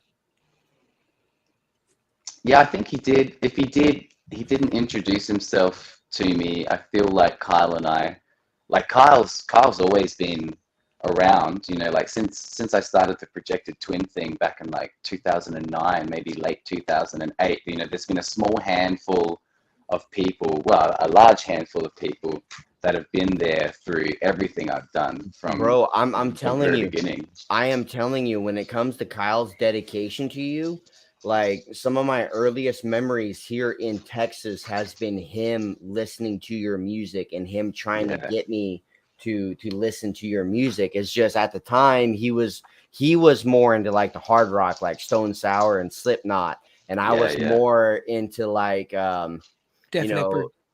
Well, I was more into like Tech Nine and Slipknot, and I guess I guess our your equivalent of our Insane Clown Posse would be, I guess, your Kid Crusher. Did you say Insane Clown Posse? Yeah. I think so. The Juggalo, like I have a few mates down here that really dug the Juggalo thing. And my introduction to ICP was a sketch they did on Mad TV. You are the love of my life. Yeah. Yeah, dude. Hey, man, when I saw that, keep going. When I saw that, I lost my mind being in middle school. Like, just no, what got me was Shaggy. Yeah. I love the fact that they broke character. That's a very expensive mic. That's awesome. When, like I said, when it comes to America, dude, we're a bunch of spoiled brats, man. We are very, very spoiled, man, because they don't understand. Us Americans don't understand how the rest of the world works. You know what I mean? Yeah. Like, we. Oh my god, I hate us so much, man. I really do. We get away with so much stupid shit. It's ridiculous. You know what I mean? And everybody always tell me, "Well, why don't you move out?" I don't want to move out. I'm comfortable here.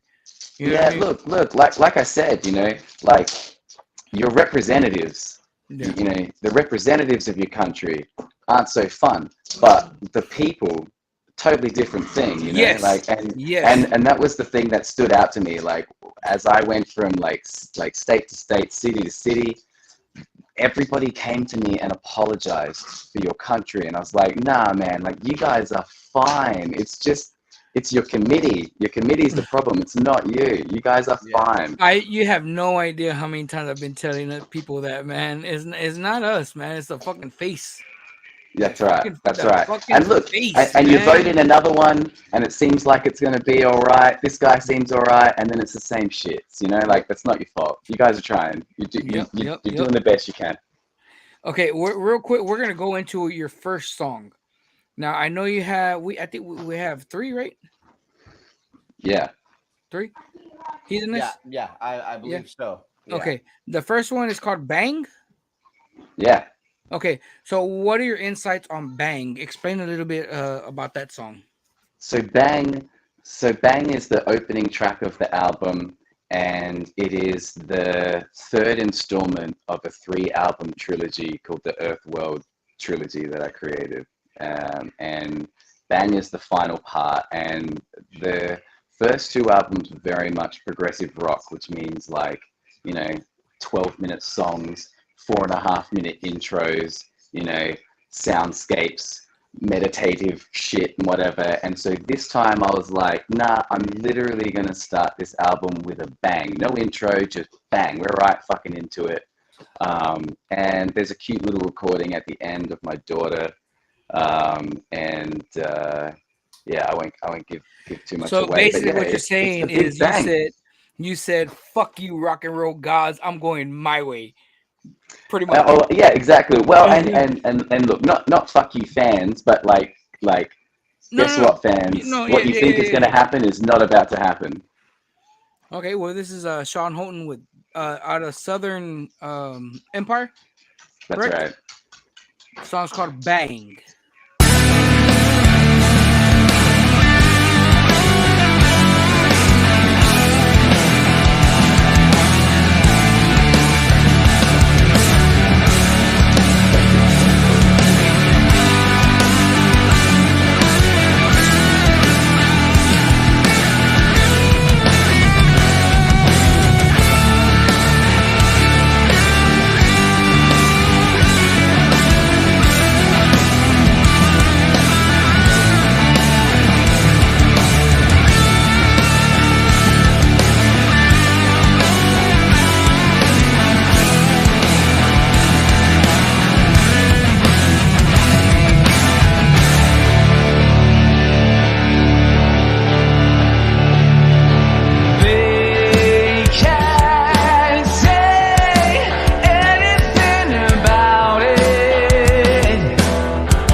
Dude, that is fucking badass, bro. Thanks, man. Thanks, man. I got 2 tracks with my kids in it, man. Oh, we're not done. Oh yeah, you can skip that. It connects into the next track. Oh, I thought it was more of your kids. Is that your kids playing? Yeah. That's badass, man. I got a couple tracks with my kids in it, man. That's fucking awesome, dude. That's awesome. I do want to ask. This is the song that you had your fans contribute to, right? That's right. Yeah. So in all of the big, like, all in on the chorus, all those voices in the background, I had people from all over the world send in clips of themselves singing to that. So they're all interwoven into the mix. I remember that because Kyle came over to my apartment. I sat, well, I can't move my camera, but my living room couch is right here. I was sitting right there and he was pacing back and forth behind me. I don't remember I don't know if you remember him messaging you like, would it be easier if you had a YouTube video for it, or he's got a studio? Yeah. Do you want the audio from that? Would that be better? And I'm just sitting there like, you just fucking do it. and him sitting there stressing over like it sounding just right to make to make you and your guys happy. Like it really drove that chorus into my head to the point that if I don't hear it in the morning on my way to work, it's gonna be a meh kind of day. I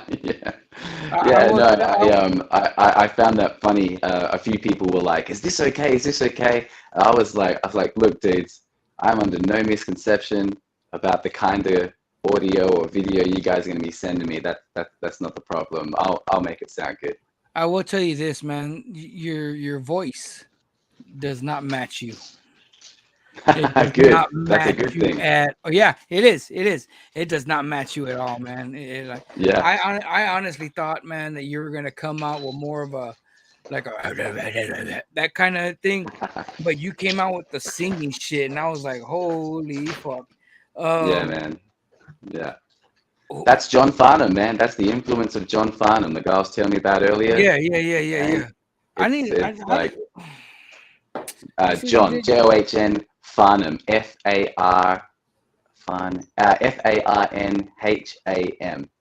Spell that one more time. Farnham.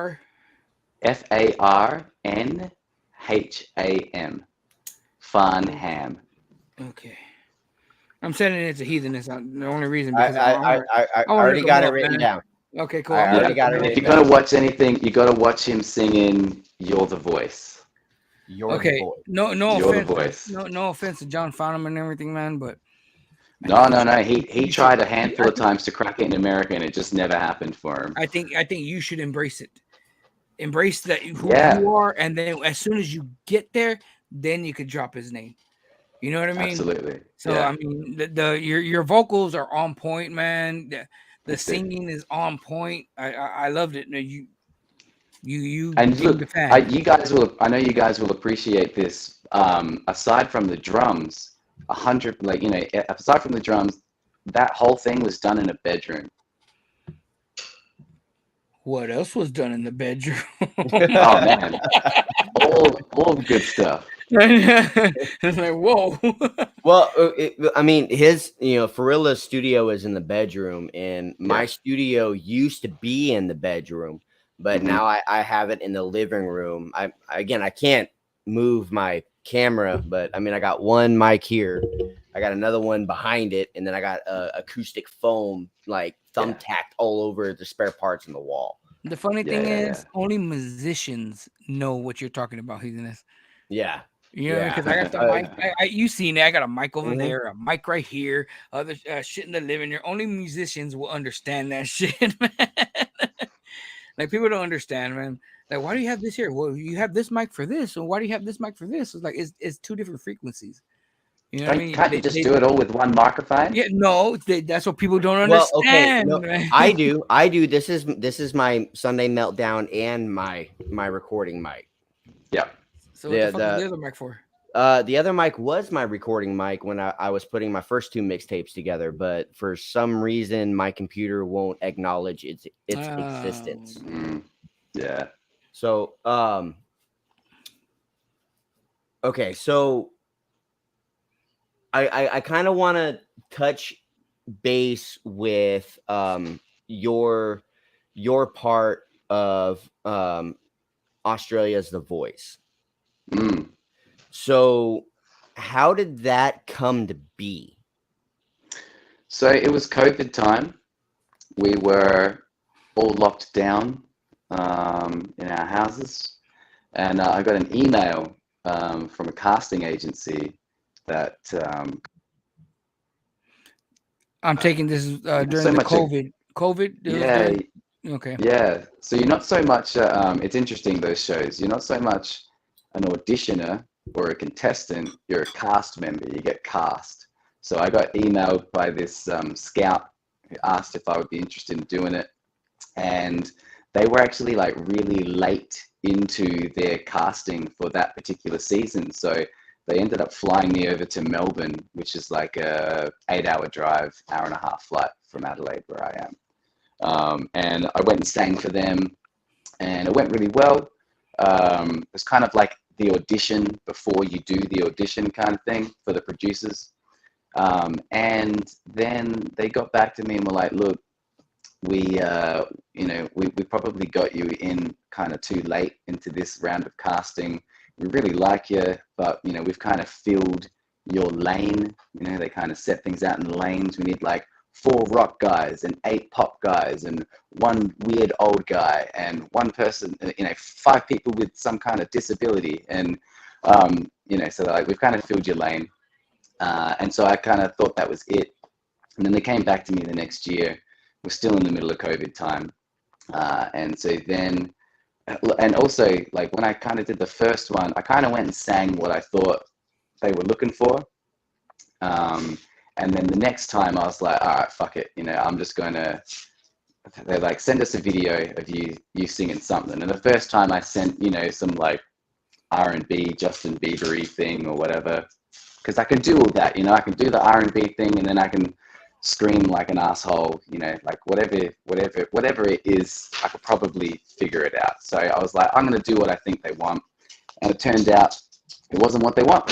So they were like, okay, send us another video. We'd like you to do it again, but we need you to go through the whole process. Send us a clip of you singing something. And so I didn't even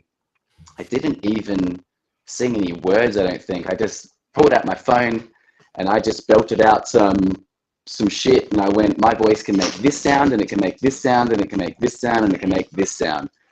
And so then they were like, oh, okay, like this is a rock guy. So, because they have to put you in a lane. So they're like, okay, we're going to put you in this lane. You're going to be the Foo Fighters guy, which is not really my lane. So I sang this Foo Fighters song, and they send you this email maybe a couple of months before you come out, being like, okay, on this season, the judges are this person, this person, and this person. Let us know in, order of like first to last who you would like to be matched with. And at that particular year, they had Keith Urban in. Now, Keith Urban, he's an Australian musician as well. I think he was actually born in New Zealand, maybe. It's iffy. And there was a special on like, it's called like GMT Crossroads or something in like early mid. Yeah. And they had country music television. Yeah, I think so. And they had him doing this thing with John Mayer. Now, John Mayer, if you're a guitarist enthusiast at all, if you look past Your Body is a Wonderland, there's like a Stevie Ray Vaughan, Eric Clapton approved, top level, just insane blues guitarist that this guy is. Yeah. And so they teamed him up with Keith Urban. They did this song that I'd never heard of before called Till Summer Comes Around.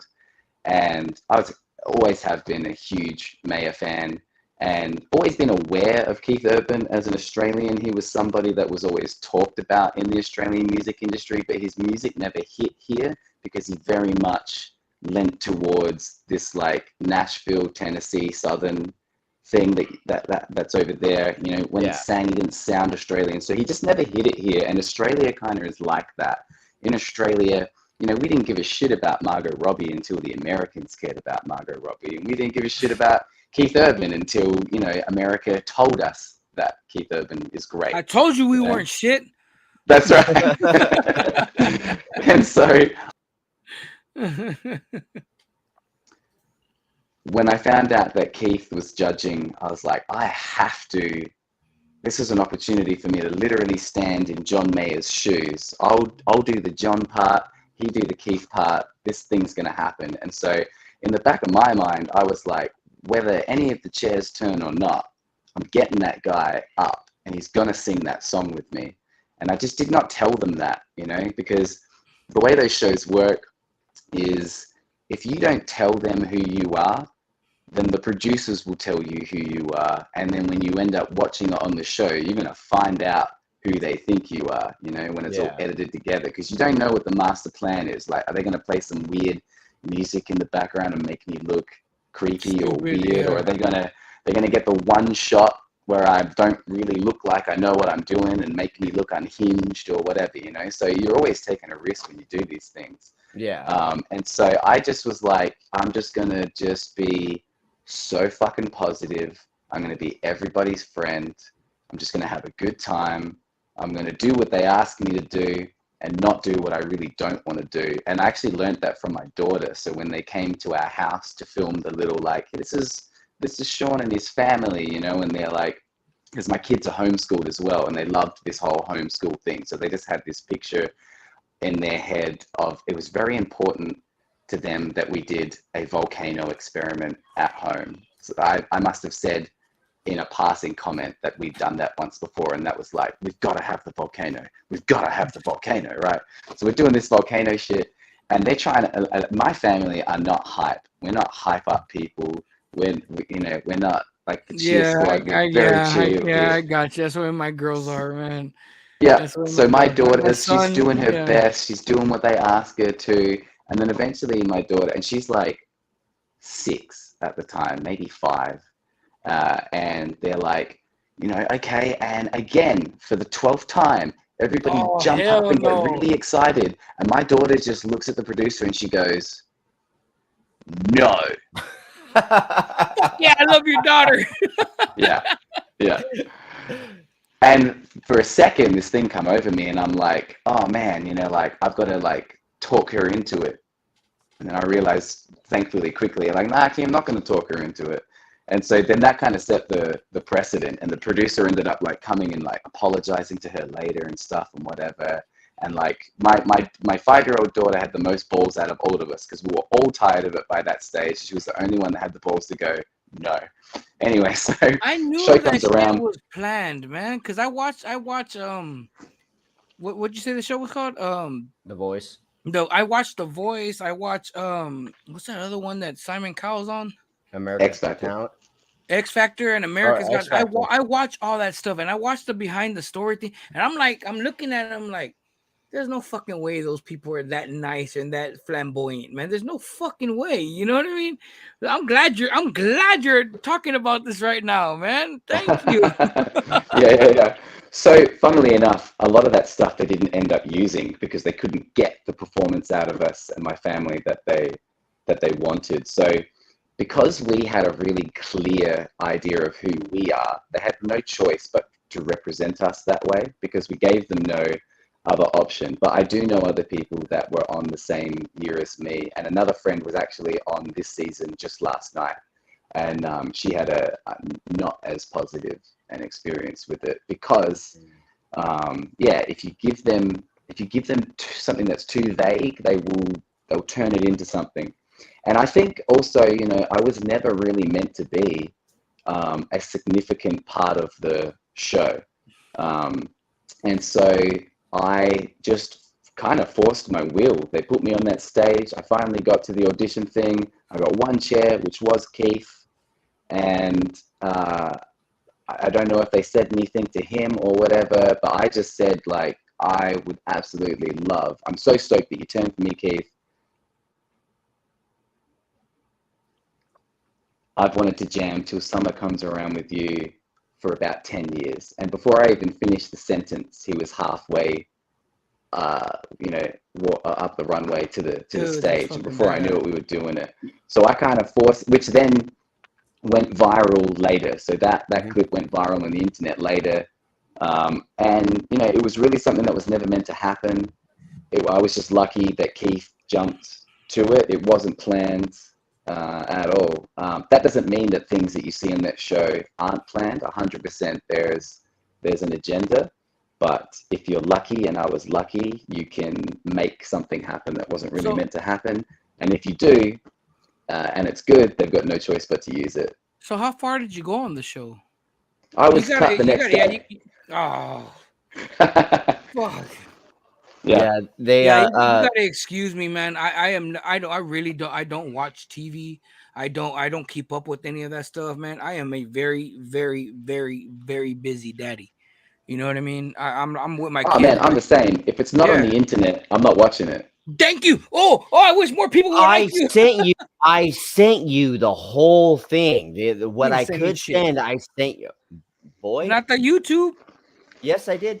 Did you? Yep, it was him performing Foo Fighters' "Best of You." It was the impromptu performance with Don't Keith make me Urban. get my phone. Nope, grab your phone. And it was getting the receipts. What was when they had you sing like a wrecking ball. Where'd you send it? Yeah. Your Facebook, your personal Facebook. Through Messenger? Yes, and I even posted it on my personal Facebook as well. Bro, where? But I do gotta say, your performance of "Best of You" by Foo Fighters was phenomenal. The cameo or the impromptu performance with Keith Urban was phenomenal. You send me shit, boy. Just look. I got a picture of him. I got a picture of him. I got a picture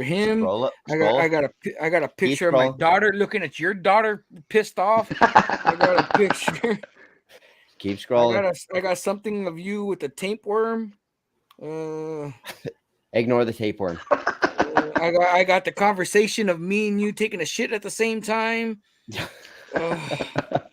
Bro, Put me on blast. I'm on August 4th already. When the hell did you send it? You fucking lying ass. I got Chuckles. I got you didn't send it, dude. I did. Maybe you went to send it, but you accidentally just ended up watching it a few times. Maybe. I do love watching that performance. I do. I got so excited because as that was happening. I'm in July. As that was happening, you and your missus was doing the Hey Demu podcast. Yeah, that's right. Yeah. And that's when I because Kyle talked me into watching the podcast, and y'all I forgot what intro song y'all had, but it was catchy. And yes, I did send it to you. Look at July 25th. I gotta go all the way the fuck back there. July God 25th. Damn. I got receipts. You know how me and you message a lot, and you want me to go? You want me to go way the fuck back there?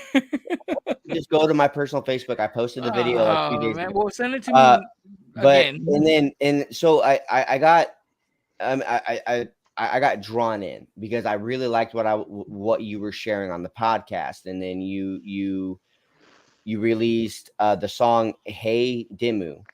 That's right. And then I loved that song, and then I started following you on Spotify, and I added 2 of the albums that were there, and I do have to say, Friendly Neighborhood Sadness, Out of the Bag, Bang, and Lo-Fi Fidelity. Oh yeah. Definitely. If 2 of those songs play in the morning on my way to work, it's gonna be a good day. Glad to hear it. So, without wasting any more time, did you want to go ahead and go into the next song? Yes, sir. Friendly Neighborhood Sadness. That's right. Yeah. You want to go ahead? It's a low key Spider-Man reference. Friendly neighborhood Spider-Man. You do know what I'm wearing, right? Yeah, man. I see. Ain't no Spider-Man here, bro. Look, like I said to you now, ain't no Spider-Man here, man. Look at this shit. Oh man, don't worry. You still get respect. I'm on the fence. I was a mad DC and Marvel kid. I towed the line as a kid. I'm just fucking with you, brother. But I'm super excited about the. I'm very just on a total other tangent. So excited about seeing what happens with shit. What's his name? Guardians of the Galaxy director who's taken over the DC stuff now. The DC movies. Gunn. What's the guy? James Gunn. That's right. I'm still with Zack Snyder, man. The Snyderverse was sick, and the Snyder Cut was a fine wine, you know. But yeah, it is what it is. So that Gunn guy has a lot of shoes to fill. But here's the thing: Snyder was dark, dude. That's what I'm saying. DC is supposed to be dark. Yeah, but I mean, I like a little, you know. I mean, yeah, the endings of the movies were very optimistic, but I mean, I like the Marvel optimism there. Dude, yeah. No, I'm with you. I like DC is very like, it's almost like Marvel is like the everyman superhero. They look like you, they talk like you, whereas DC, like, you're looking at Greek gods, and that's fine. And look, like Norse mythology and Greek mythology is some dark shit, some heavy shit happened there. But your Superman has to be Christ-like. Yeah, I agree, and that's what a lot of fans when they divide themselves, or you Marvel or you DC and all that, and the person that gives credit to DC that's Marvel, is what's his name, Deadpool. What's his name? Wade Wilson and Slade Wilson. No, but what's the actor name? The actor's name is Ryan Reynolds. Oh, Ryan Reynolds. Ryan Reynolds. He says it on. Oh, you're so dark. He must be from the DC universe. DC universe, yeah. That gets me all the time, man. Yeah. Anyway, I don't want to sidetrack. The next track is called "Friendly Neighborhood Sadness" by Shaun Holton. Here you go, guys.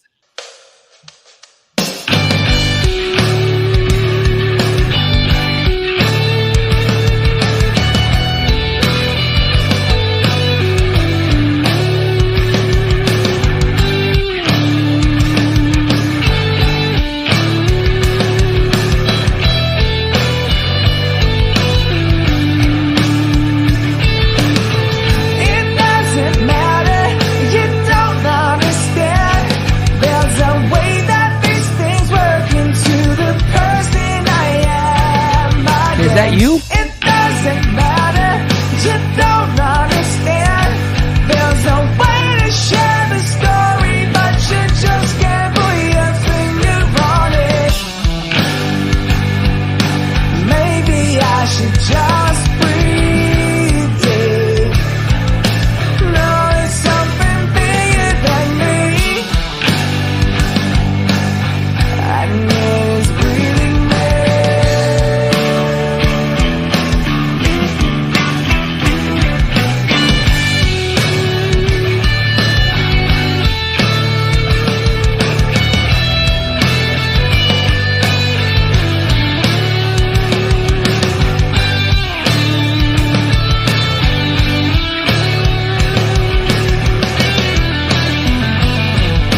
When that shit shakes my car, it's a great fucking day. Bro, Special shout out to one of my longest and closest friends, Alan Cadman, who plays the drums on that track, and the ending is just sick. I'm telling you right now, man, you gained a fan. Thanks, bro. You gained a like fan, I man. said, yeah, like what Kyle said, happy drummer blast beats. Every time that whole song plays and I get to that outro, when it shakes my car loose, it's a good damn day. Yeah. My wife is into that too. She's on the ASD spectrum, so sounds and audio and stuff, and that particular bit with the double kick stuff at the end, she's like, it's really satisfying. It's really satisfying. Well, it's also a huge I hate when tease. wives do that, man. I hate that shit. I always tell my wife that. So what do you think, babe? It's good. God, I don't want what the No, man. Like she praises the voice. The only reason she's married me is because of my voice. But there's no misconceptions about that. We that's on the table the whole time. It kind of makes me wonder, man, because I'm a chopper, so my tongue goes. I wonder if that's why my wife's with me, man. Don't think too much into it. Don't think too much into it. The love is there. That's all you need to worry about. I'm just saying, man. My tongue be going real quick.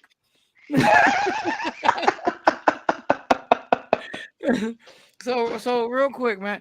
I don't know if you answered this already. I'm already fucking 3 beers into this shit. How long have you been doing music? Like properly since I was like 12. Oh shit! Damn. How old are you now, if you don't mind me asking? I'm about to turn 38. Oh, that's fucking awesome, man. That is great. That is great. Y'all's production, everything, man, is on point. Thank you. Y'all keep doing what y'all doing, man. Who are the members of your band, if you don't mind me asking? I don't know if you want to give them a shout out or so in the 2 songs that you just heard there, that's all me except for the drums. Really? Yeah, I'm playing everything. Oh wow, man! I mixed it. You're like Australians, Kid Rock. Yeah. Yeah, because Kid Rock did everything, man. Kid Rock did the DJing, the drums, the guitars, That's it. Do you know why? Because you don't have to pay anyone. It's so much better. Yep. Don't you get any fucking ideas?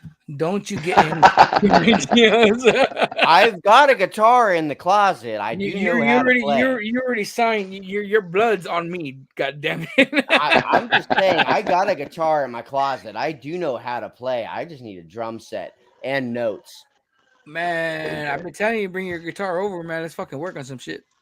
Our schedule is just fucking. It's just not meeting together. Not just that, but I'm not even good enough to even like play my own stuff. I know stupid shit. Damn, dude, that's fucking awesome. So you do the guitars, you do the vocal, the bass.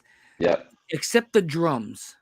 Although I played drums on half the album, so I got my friend in. Like I could have done it. I couldn't have done the double kick thing at the end. That's beyond me. But so I played drums on about 4 of the songs on that. So about four, and one of the songs is programming, which I did myself. So 5 of the songs is 100% me, and another 5 of the songs have my mate who I went to school with. We've got a long history together, and that is fucking awesome, man. Usually I end the show with I do a track and then we talk and everything. I'm gonna end the show with your music video. So cool. Before we let go of you, man, I'm gonna keep talking until about maybe 8:43. Yeah, Healing this cool. Yeah, that's fine. We're gonna play your music video, man. We have a music video of you. That's fucking awesome, man. Your music, you gained a fan. So before we do that, are you on? The fuck did I just drop? Are you on Spotify? Are you on Apple? I'm everywhere. If you type Shaun Holton into Google, thankfully my Google search is solid, so you'll find everything if you type my name into Google. What about so Shaun Holton on Spotify? Yeah. Is it Shaun Holton or Projected Twin? Yeah, so there's Projected Twin is on Spotify. Shaun Holton's on Spotify, and Southern Empire are also on Spotify. All right, I'm doing it right now. Is that you? Hey, there we go. That's me. That's you? Okay, cool. I'm adding you, brother. Because your music, man, it's dope, man. I like the vibe. I like the way you sing. I like Thanks, it, man. man. You gained a fan. You gained a fan. If it wasn't for Thank you very much. I'm very like I'm gaining fan. No, I'm not. I'm becoming fans of new music every day. Yeah. Like I said earlier, I'm a very busy dad, so I'm not the same person that I used to be when I was young. When I was young, I always cared about the underground. I always cared about people coming up and everything. Like I'm barely learning new stuff for my son. That's like his room's right there, and I'm barely learning new music. He's like, "Dad, have you heard this one?" I'm like, "No." Well, listen to it. And I'm like, "Okay, cool." So Yeah.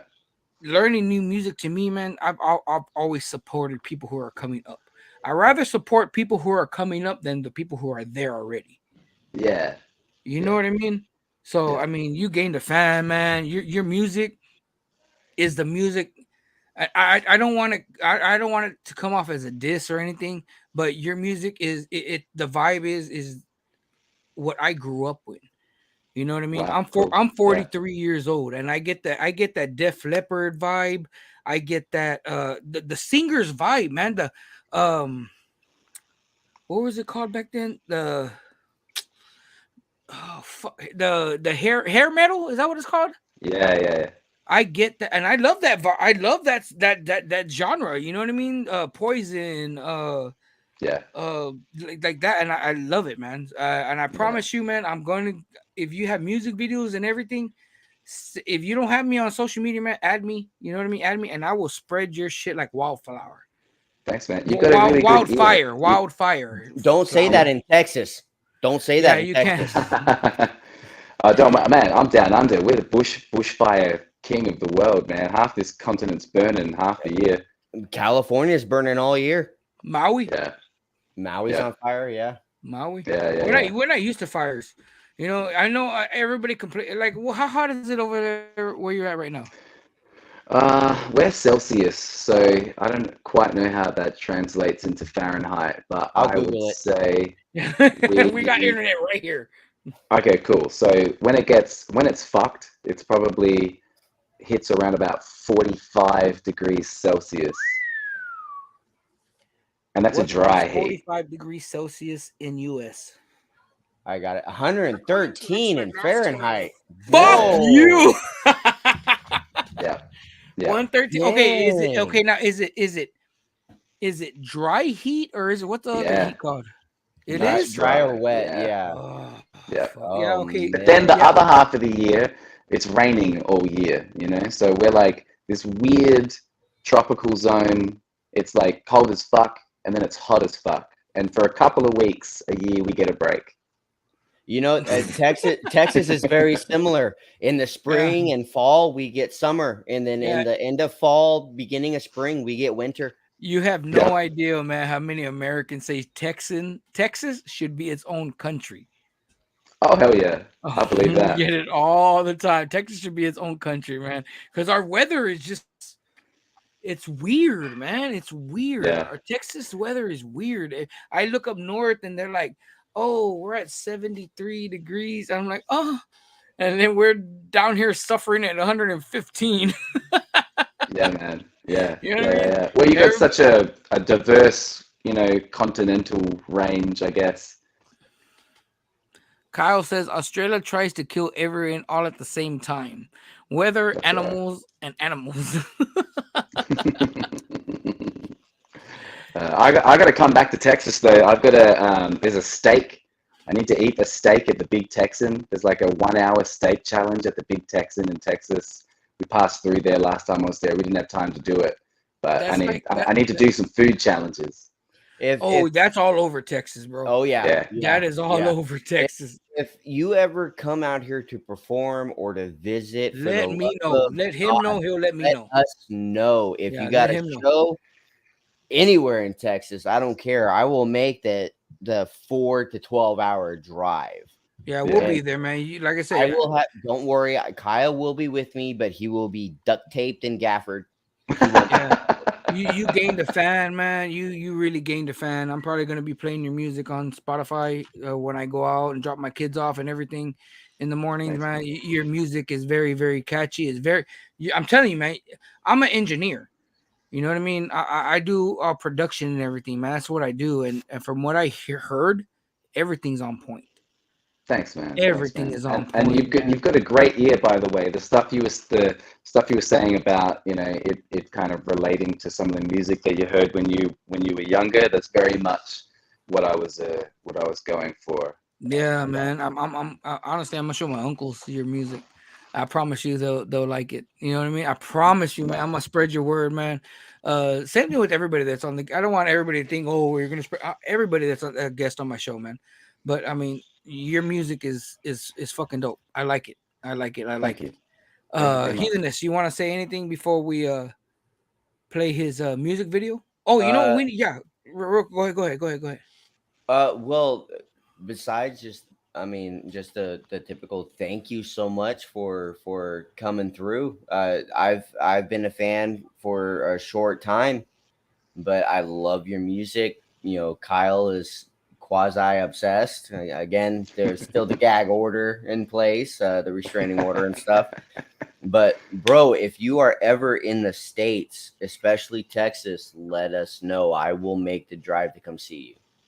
Well, that might just happen. So Southern Empire, which is the band that you guys have loaded up to play next, I've just joined them. So this is their third album, but their first album with me as the lead singer. So they've passed through America once or twice, I think, already, and they're kind of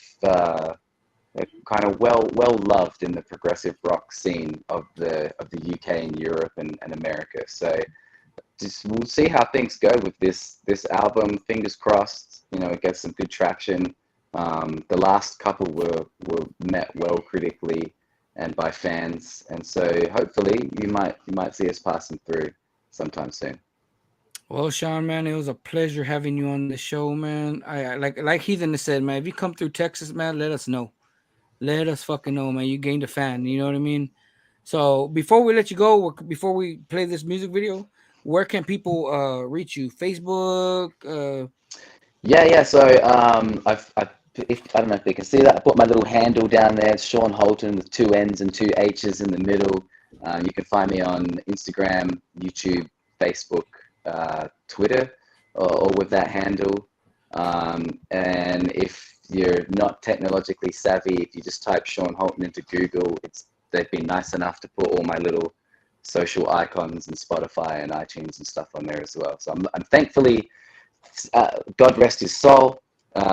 Thankfully, since it's been at least, I don't know, 20 years since the Shaun Holton from D12 sadly passed away. Mm-hmm. I've now taken up some of his Google real estate, so you can find me kind of easy now. All right. Well, I appreciate you being on the show, man. In 6 months, I tell everybody this. I'm starting to, at least. In 6 from now, I hope to have you back on the show so we can see where you're at. Yeah. You know, so until then, brother, I appreciate you being on the show, man. This is your music video called Reaching Out.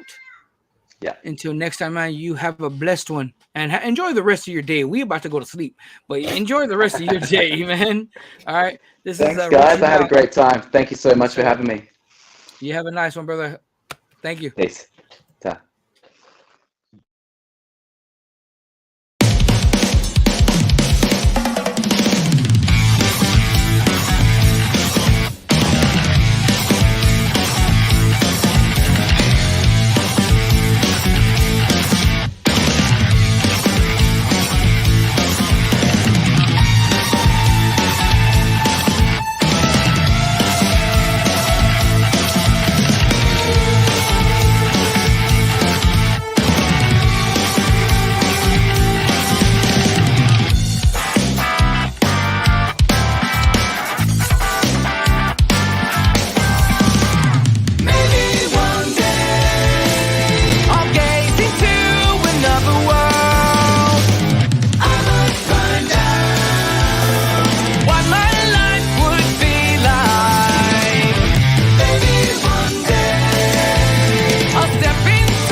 obscurity.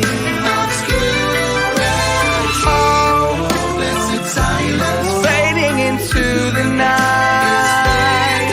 I'm watching and longing for another chance.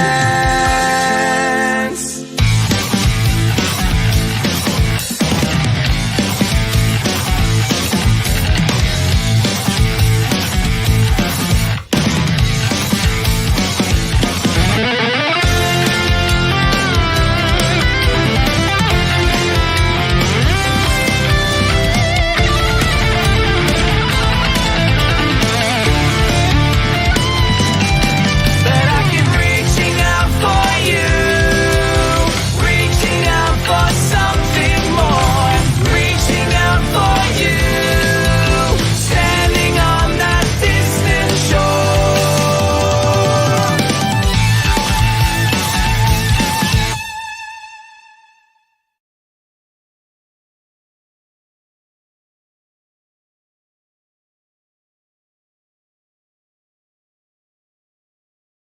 He gained a fan. I ain't gonna fucking lie to you, man. He gained a fucking fan all the way from fucking Australia. Australia. I wanted to talk to him more, man, but I know we were limited in time and all that shit. I mean, we're Yeah. not, but I like to keep the show, so and so. Yeah. But I mean, dude, he gained a fan. He gained a fan. Yeah, and the end of that video, September 4th, Southern Empire is releasing their album. It's gonna have Shaun Holton on it. I'm excited for it. I'm secretly stashing funds away so that way I can order the album. I mean, just listen to him on Spotify and all that, man. They're gonna get paid either way. You know what I mean? Yeah, but I'm that guy. I'm like, You want physical copies. I understand. Yeah, bro. yeah. I love physical copies. You should see the inside of my car. I know. Yeah, that dude, man. I like it, man. I mean, that's the metal that I like. Where I don't like. I mean, I'm not saying there's anything wrong with it, but I don't like. I don't like that metal. I like being able that hurt. to. I like being able to understand the lyrics and definitely if I were to make a playlist, Shaun Holton is definitely going on the same playlist I put that vibe, that vibe that Stone he has. Sour on. Pussy. No, I'm joking. I'm joking, brother. I'm joking. I can't say nothing about Stone Sour because it's the lead singer from Slipknot, Corey Taylor. Yeah. So I can't say nothing. right Yeah. So I'm just fucking with you, bro. But yeah, man, today's show was fucking dope, man. Next week. Okay, so next week we do need to explain next week. So we're doing we've had 2 artists per show. Yes. We're gonna be changing stuff up a little bit. Yeah, maybe every other week or something like that, man. Yeah.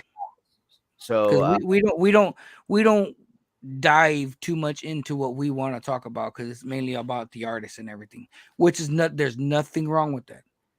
There's nothing wrong with that. So what we intend doing is maybe like every other week we'll do 3 hours, and then every other week we'll do possibly 2. It depends how we feel. But most likely it'll be all 3 hours. But we do want to talk more to entertain y'all. You know what I mean?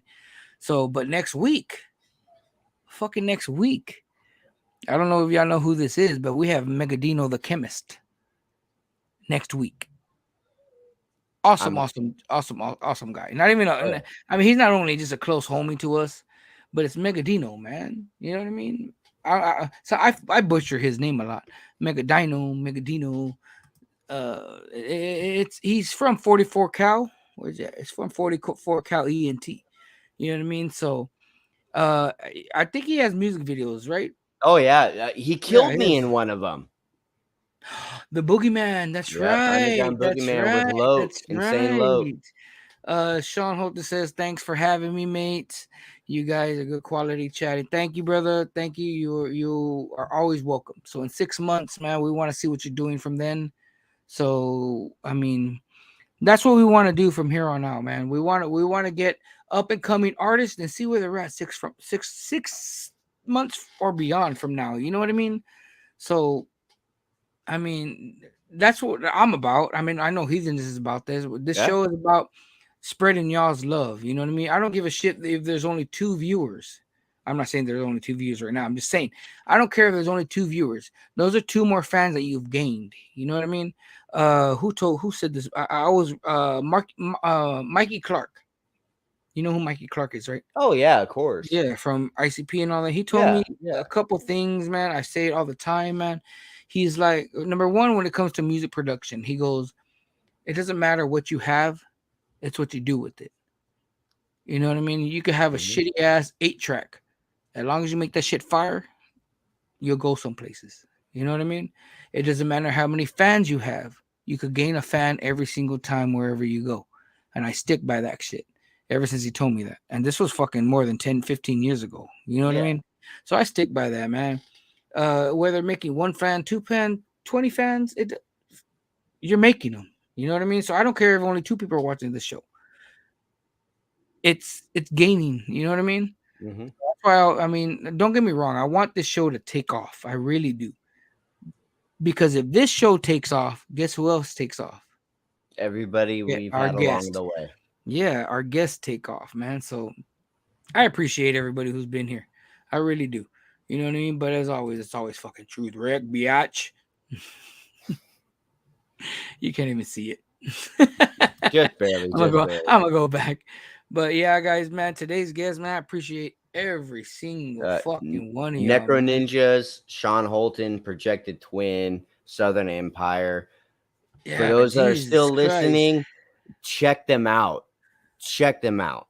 Facebook, Spotify, SoundCloud. What did you say? SoundCloud, YouTube. Nekro Ninjas is on SoundCloud and YouTube, right? They said yes. For Nekro, the time being, yes. Nekro Ninjas. Ninjaz. Z with the Z. And then Shaun Holton. I mean, that I'm a fan, man, of that dude. That's a S. What you just put up in there. You gotta do it the other way. Other way. There you go. There's the Z right there. All right. There's the Z. So I just want to thank everybody who tuned in. I want to thank everybody who was a part of it. I want to thank all the artists that were a part of it, man. Like I said, next week we're gonna have Megadino. Let's see. I mean, Luna knows. Let's see if he fucking even shows up on time. You know. I mean, I ain't gonna say his real name. I don't know if he wants his real name, but I know this motherfucker real good. Let's see if he even fucking shows. Oh, I forgot, bro. Good guy. Good guy. We also have who else we have in the future? In the near future, we have Chuckles. Right? Chuckles. Don't say the date. I just want people to be. We got Chuckles in the near future. We have Scrubs G. Scrubs Greedy in the near future. If y'all guys need any beats, man, look at my boy Scrub Greedy. He will fucking the thing about him is he don't charge an arm and a leg. No, he doesn't. His prices are actually very, very obtainable. Decent. Yeah, decent. You know, they're decent. I don't even want to say decent. They're fucking dope. His prices are dope. He's always got bundles going on. Oh yeah. Who else we got in the near future? I'm probably butchering her name. I am so sorry, but Melissa Rose. Wait, I think that name sounds familiar. Was she in here? She was in here earlier. Yeah, yeah, she was in here earlier. Melissa Rose is gonna be in. She did a song. Meltdown. She did a song with 44 Cal. Why are you mad at me? All right. I'm always mad at you. Well, I know you're mad at me. Like you said, we have Chuckles and then Negadino, Melissa Rose, Rulo from Kansas City is going to be a guest here, guys. If y'all know anybody who wants to be a guest on the Forilla Sunday Night Meltdown, send them our way. We're not going to really shy.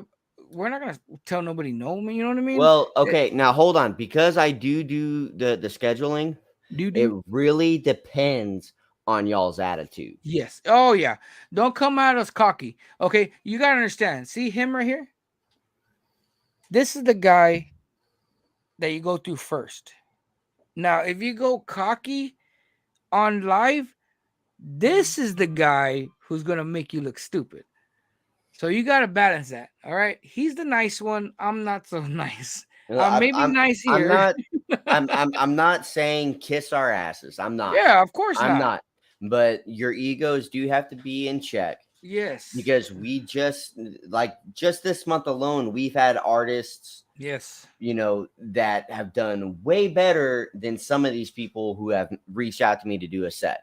Yes. It's all your attitude. Be humble, set your ego aside. We're just a bunch of homies just kicking it. Yes. And if y'all have any artists that y'all would like to see interviewed here, let them know about us. Tag us in their shit. Let them know. Say, hey guys, there's Forilla sending that Meltdown. You should be interviewed by them. Send them our way. Have them message us. Have their people message us. We're mainly looking for either underground artists or guys that are trying to come up. Because we're here to help y'all. You know what I mean? We're here to help y'all. I don't care about the views. We will entertain an artist that's already established. But yes, again, egos got to be set aside. Egos have to be set aside. I want to name myself Ego. No. Fuck. I tried. No. I tried. What did Rodzilla say? Let go of your ego. Ego. It's not. But yeah, guys, y'all know how it is, man. Every Sunday from 6 to 9 p.m., man. Forilla Sunday Night Meltdown. Yours truly and this motherfucker here, Heathenist, the bearded bastard himself. The bearded bastard. It's getting longer, by the way. Yeah. So we're ego. Luna said ego. Luna, you're speaking of Luna, you're in charge of Mr. Megadino. Is he gonna be here on time? I'm just saying. I do probably gotta have to message him again after this is done. But yeah, next week, man, Megadino, we do gotta set up a appointment to interview Insane the Most Wicked. Of course, we're gonna interview my nigga Insane Loke. We just gotta set up that appointment. But yeah, guys, until next time, man. This is the bearded bastard himself. Right there. Heathenist. Yours truly, Forilla. Until next Sunday. Y'all tune in, man. We keep it real up in this motherfucker. All right? Y'all take it easy, y'all. Heathenist. I'll message you when I message you. Y'all take it easy. Yes, sir. Later. Peace.